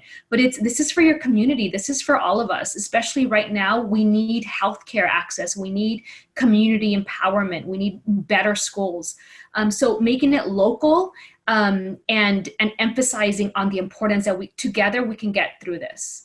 All right, Astrid, I'm sorry. Could you repeat the question one time? I just would like to have it fresh. Yeah, of course. I mean, all of us are having to rethink our strategies, right? I know organizations start planning really early, and by March, many had a sense of what they wanted to do for November. Right. But given the quick pivot, how do organizations start prioritizing? How do they begin the planning process that feels incredibly overwhelming in this new environment? Right. So for us, the planning process looks exactly the same. It's just at different steps. So instead of mobilizing folks to the polling place or to the vote center, now we're mobilizing folks to the virtual event. We're still sharing the same information. We're still speaking with the same residents. And we're, like Jenny said earlier, we're still the trusted messenger. So this is what we're honing in on. Yeah. And this is what we have to lift up. We have to lift up. And Kirk, I know you answered on the Q&A, but can you go ahead and share your response earlier about how do you keep the level of engagement and enthusiasm when you transition from in-person to virtual? Right. So the biggest, I guess, the results we saw from our virtual meetings were we had a lot more retention of folks in our meetings when we engaged the audience.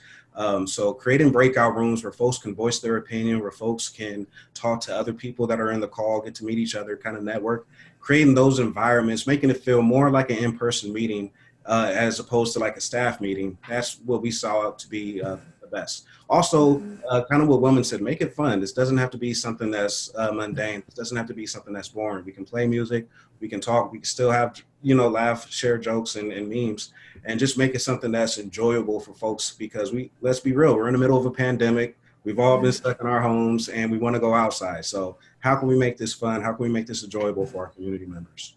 Yeah, thank you. And Wilma, how do we keep it real with everybody? You had some really great insight about how to keep it very personal. So what would you recommend to folks as they're starting to think about their messaging?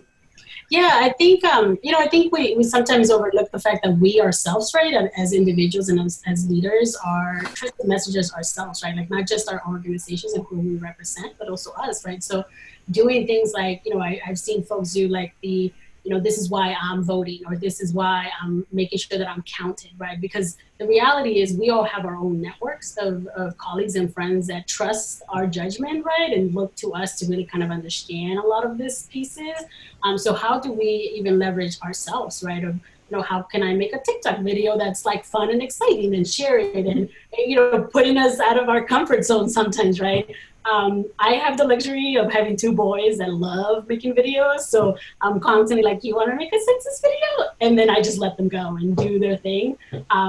Minus the moments where they say, don't get COVID, don't get the virus. And I'm like, please don't say that to people. So, it's allowing us to just be creative, right? And I think sometimes we think in this very manner of like, everything has to be in this structure. And I think this is a space where our innovation, our just creativity and really connecting with each other, right?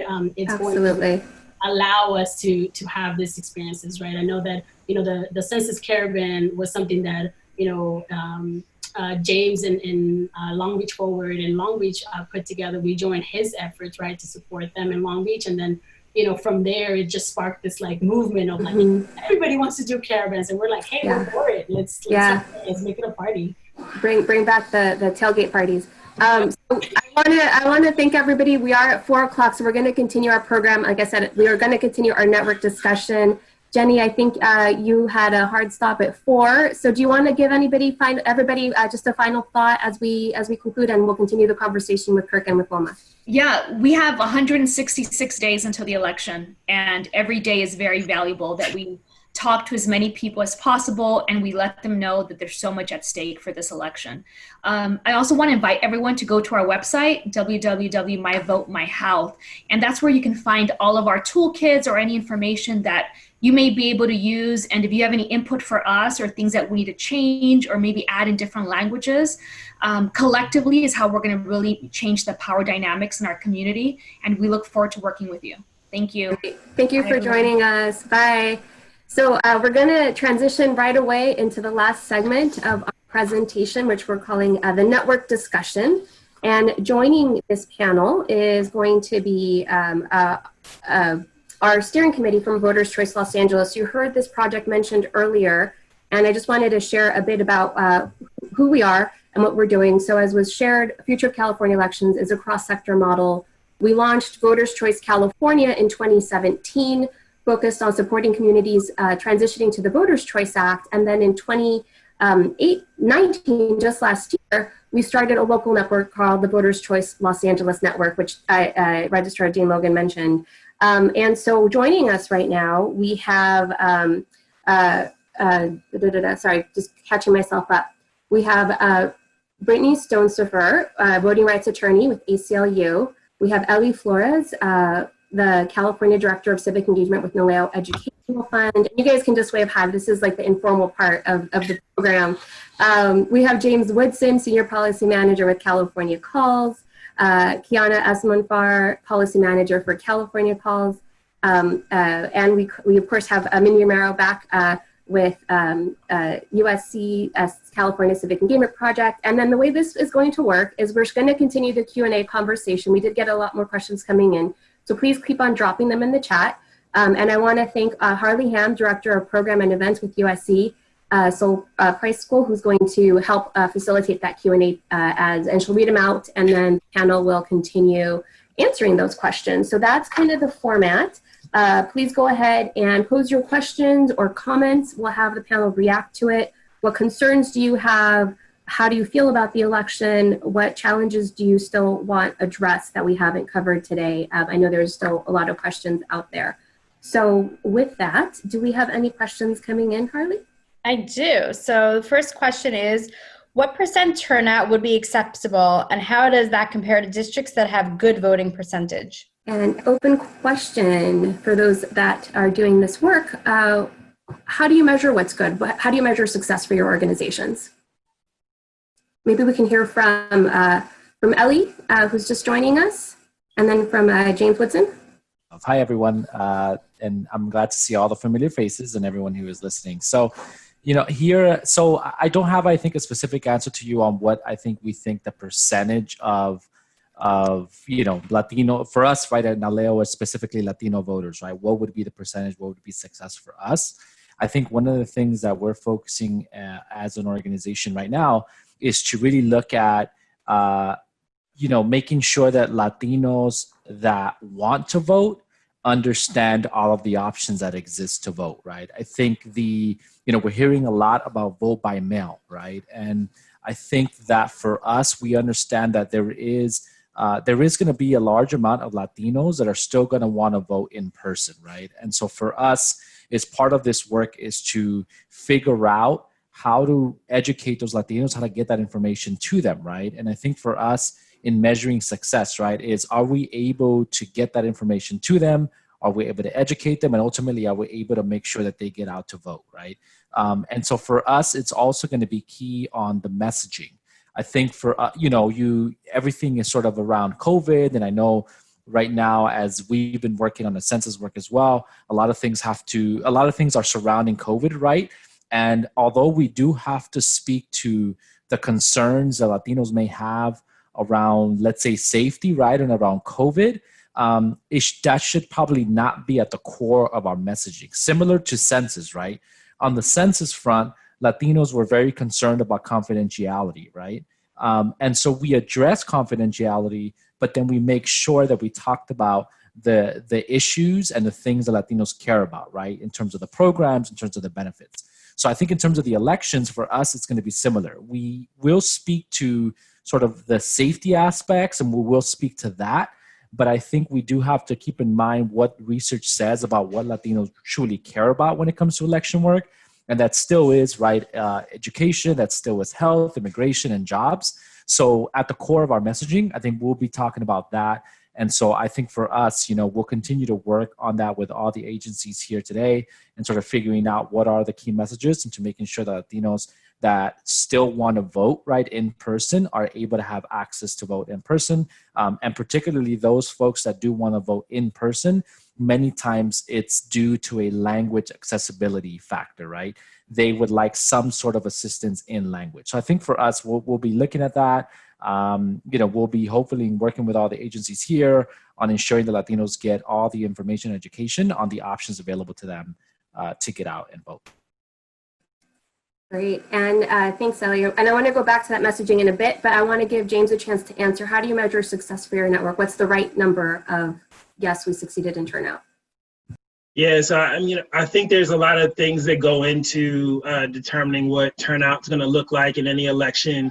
I think it's important to, make sure you're doing apples to apples comparisons, right? So one of the ways that you could do that is to look at, 2016 turnout, 2012 turnout. We know at least in 2016, actually, one of the strategies and one of the candidates was to actually drive down turnout, right?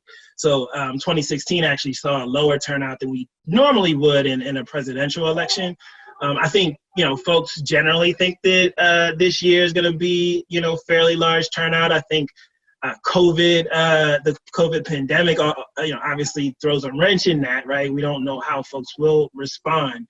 But, I'll use Community Coalition as an example because they are a part of the California Cause Network. And, one of the things that we might do for their work, right, is to look at the Black and Latino voters that they talk to in South LA and compare that to Black and Latino turnout overall, right, in South LA. And really look at, did they have, an increase in turnout compared to, the folks that they spoke to compared to just overall. We might look at, how Black and Latino voters turned out in the county to really kind of measure, how effective our conversations were. And so, yeah, again, there's ways that we can kind of tell, and I think it's probably early at this point to tell what overall turnout will look like for November. But I think as we get closer, folks will start to narrow down on that. Great, thanks. And Harley, do we have other questions? I do. I have another one. Is civic duty a sufficient motivator to get people to vote? What else sparks people to action? Yeah, great. Thank you for that question.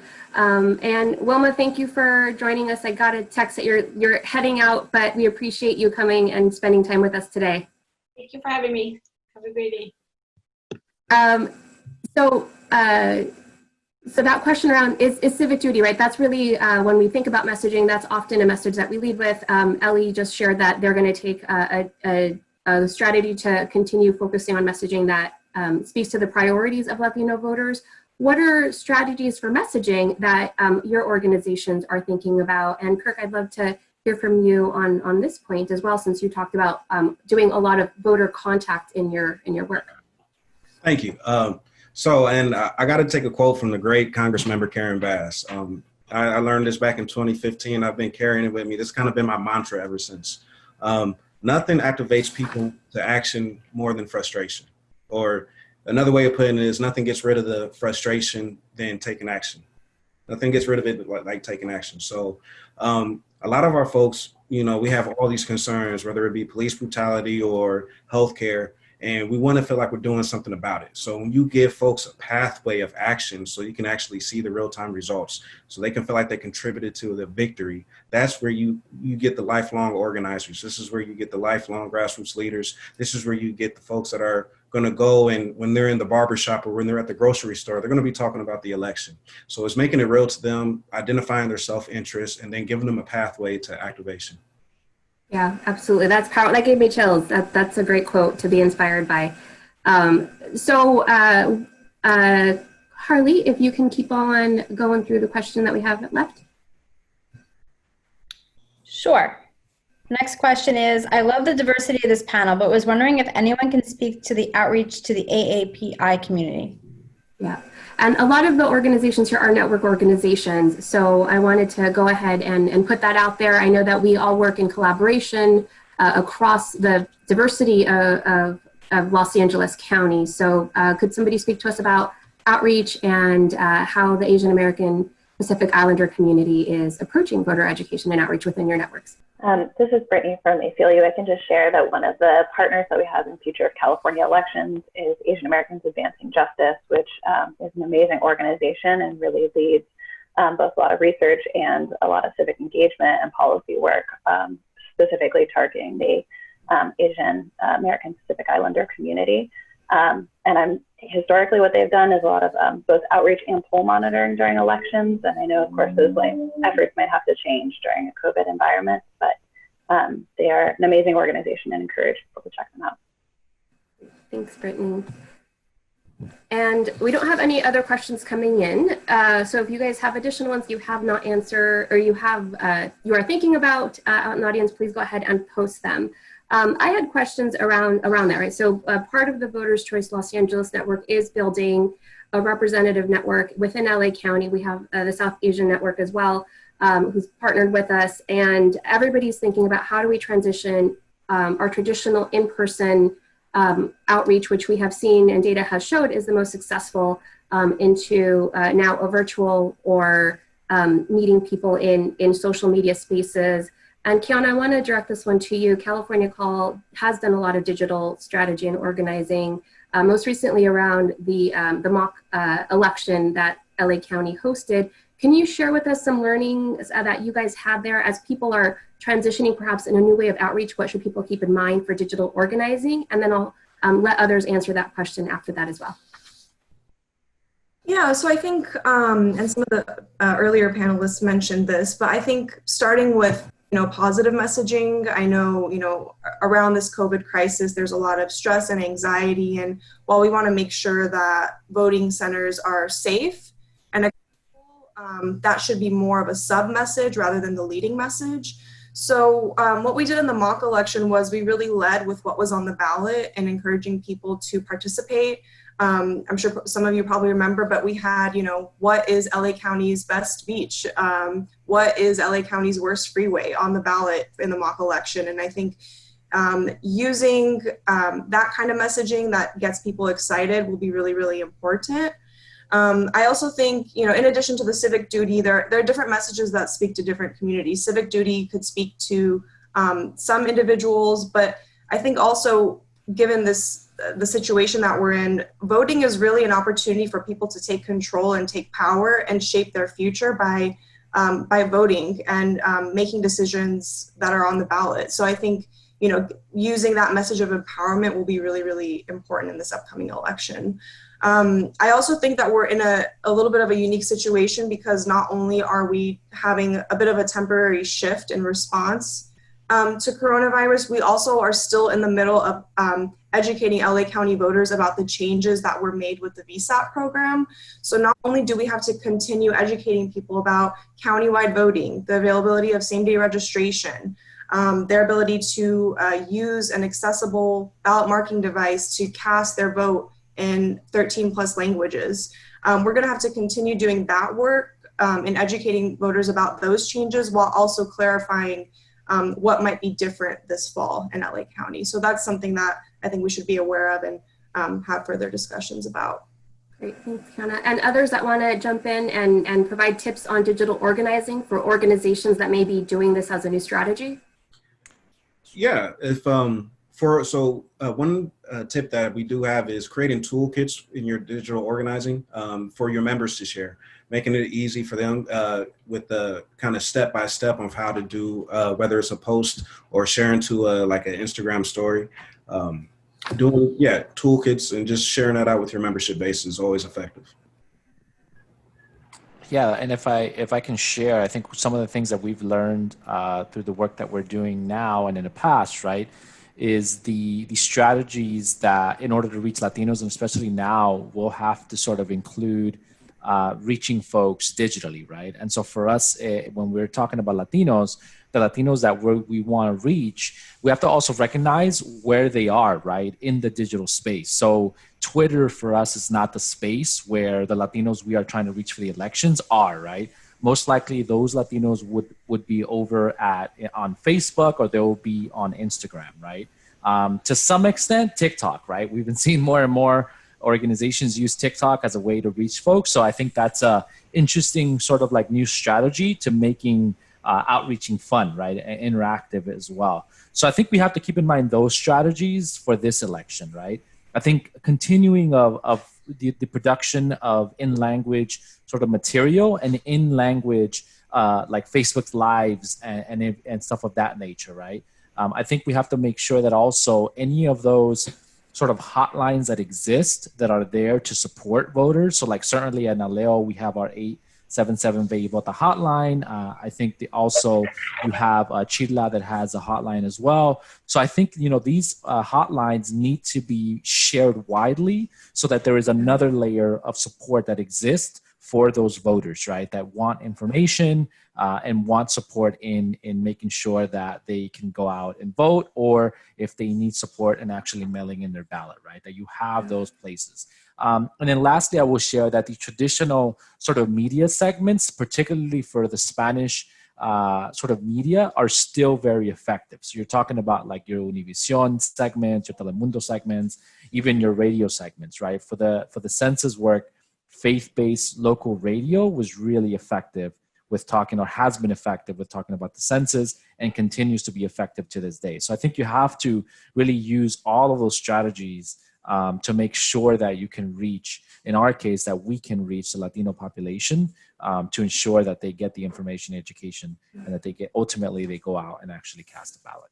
Great, thank you. We have about 8 minutes left. I had a question for Brittany, representing the ACLU. Voting rights are incredibly important.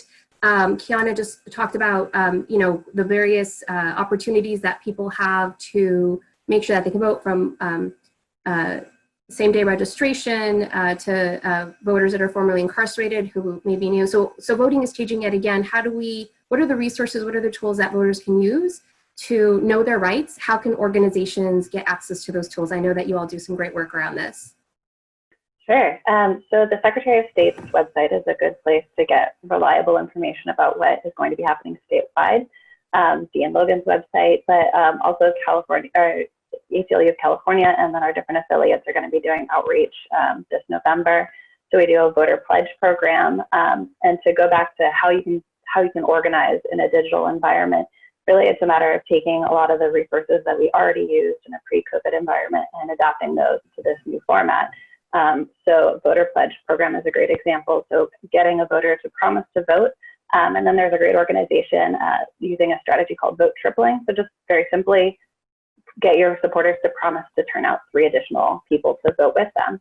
And that doesn't have to be in person. It can be in person, but it can also be done if you're all voting by mail. You can text a friend and remind them, hey, have you turned in your ballot yet? And then you can also do voter engagement. You can empower voters to do their own voter engagement. So instead of having a ballot completion party that's in person, you can have a webinar party with your friends to fill out your ballots together over Zoom. But reliable voter information, good place to check is the Secretary of State's website and then your local registrar of voters. But there's also the election protection program. So if on election day you're trying to figure out what your right to vote is, check out the election protection program hotline. Great, thanks for that overview. And we'll share some of these resources in a post-event email. So Mindy, LA County is transitioning to all vote by mail for the first time. And you did some great research around that voter experience. When counties transitioned in 2018 for the first time to the Voters' Choice Act, what are some things that organizations should keep in mind? What are some of the areas that voters struggled with? And if you can share some of those tips that the data already shows for the groups that are with us today. Sure. Well, first I'll direct folks to our website, ccep.usc.org. .edu. I have 2 sites. They both direct to the same thing. And if you go to our publications, to election policy research, you'll see a number of research reports that we put out around this kind of question around outreach and education under the VCA model. So I think just a couple things I'll mention really quickly. Just understanding first and foremost the monumental effort that it takes, and everybody understands this on the call, so I don't need to tell them this, but the monumental effort that it takes to successfully outreach to folks around the VCA, being a new model, making sure folks get the entire message, not just part of the message, so they understand all of their options, that they feel comfortable, not just with the nuts and bolts, but also with why there are these changes, how they can benefit them.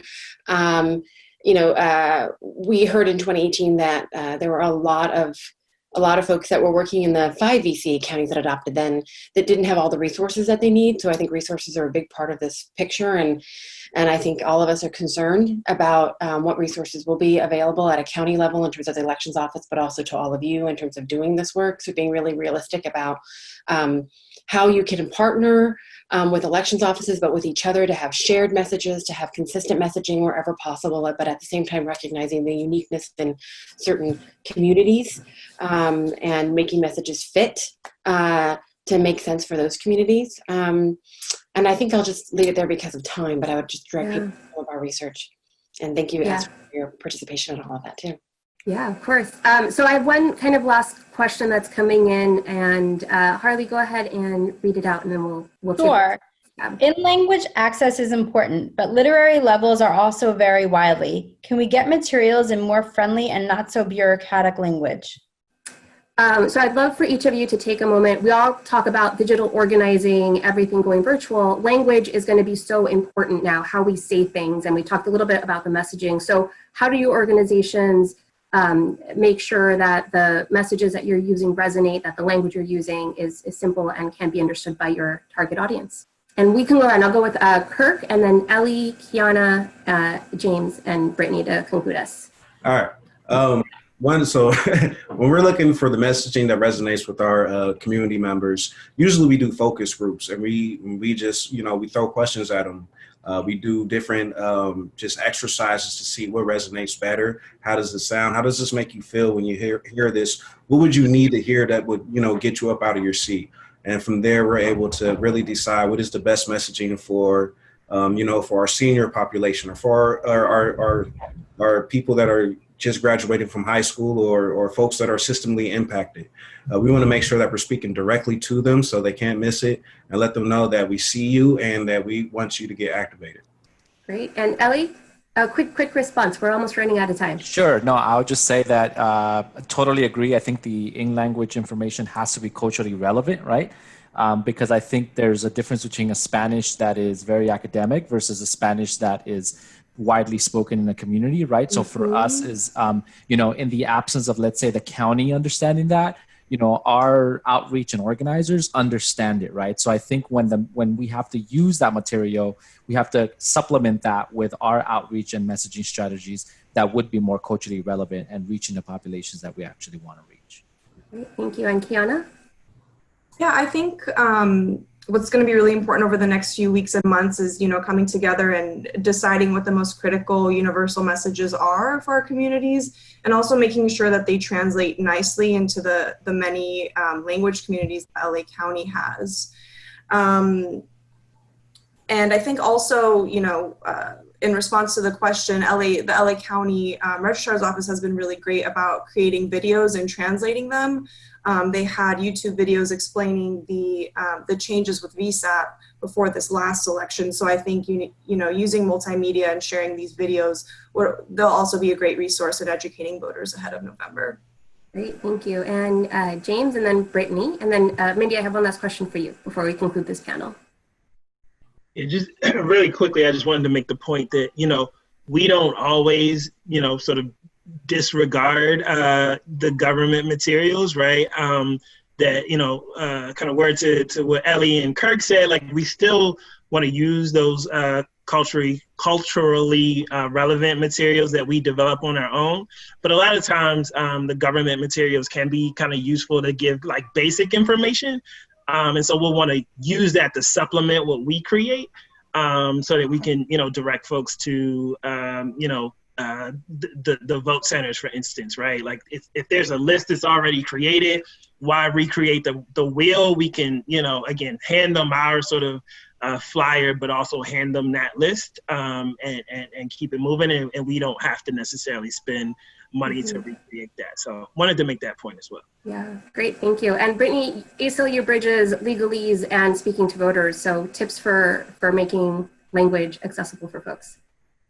Yeah, I think it's a matter of hearing from as many stakeholders as possible. As everybody's already touched on, we rely a lot on research from amazing researchers like Mindy to make sure that we are meeting people where they're at. I think that's incredibly important, that you respond to how people want to vote and how they're able to vote, and how they feel about government and the mail, and all of those things are really important. And it's also important that we partner with other organizations who have more direct connections to the community. And then we have a great communications department as well, which always helps. Yeah. Great, thank you to all of our panelists. I just wanted to take a moment to first just acknowledge the partnership we've had with the California Civic Engagement Project and USC on this event. And Mindy, I wanted to cue up this because we've heard the importance of messaging and how we say and what we're going to say. So I wanted to give you a chance, if you could, to share about your upcoming research project that we're going to be working on with you. And I think it's important for folks to know that this research will be coming. Yeah, thanks, Astrid. And since I'm closing it out here, I just want to also thank all the panelists, everybody that participated and joined us today. And thank you for your partnership and your staff, Katie and Lupe, were fantastic to work with on all this. So we're doing a number of research projects and surveys, trying to get at different kind of components of this puzzle for November. And one is something we're really excited about. It's a partnership with the Future of California Elections. We're doing a survey focused on messaging, trying to better understand what messages might work and in what ways, particularly for underrepresented groups. And it'll be a large enough survey also to drill down in on LA and the differences that we may see in LA. So I think I'll leave it there. Yeah, great. So I want to thank everybody.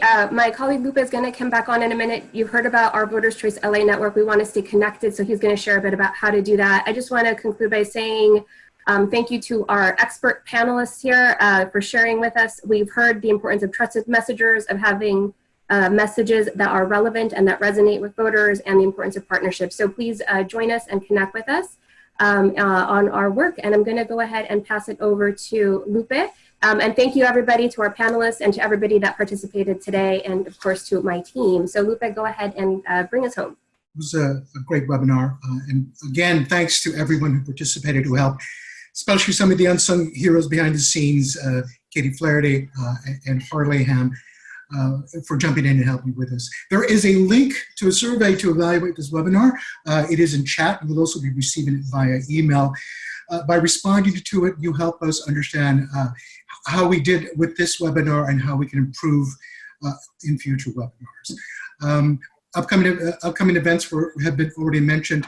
You can definitely connect with us, VCLA, on the screen, via social media, by subscribing to a newsletter, looking for resources on the website, or just emailing us directly. The California Civic Engagement Project information is there as well, along with Mindy's Twitter handle. We all try to stay active on social media. I think we do a pretty good job. We also want to thank our funders, the Democracy Fund and the James Irvine Foundation. A special thanks for all our presenters, and especially to Dean Logan and the LA County staff for not only helping with this, for being just excellent partners all year round. The VCLA Steering Committee, certainly, and final thanks to Mindy and USC for the partnership and co-hosting this event. We're very appreciative. We're looking forward to networking and working with all of you in the future to make this next November election safe and accessible for everyone. Thanks again, everybody. Have a good weekend.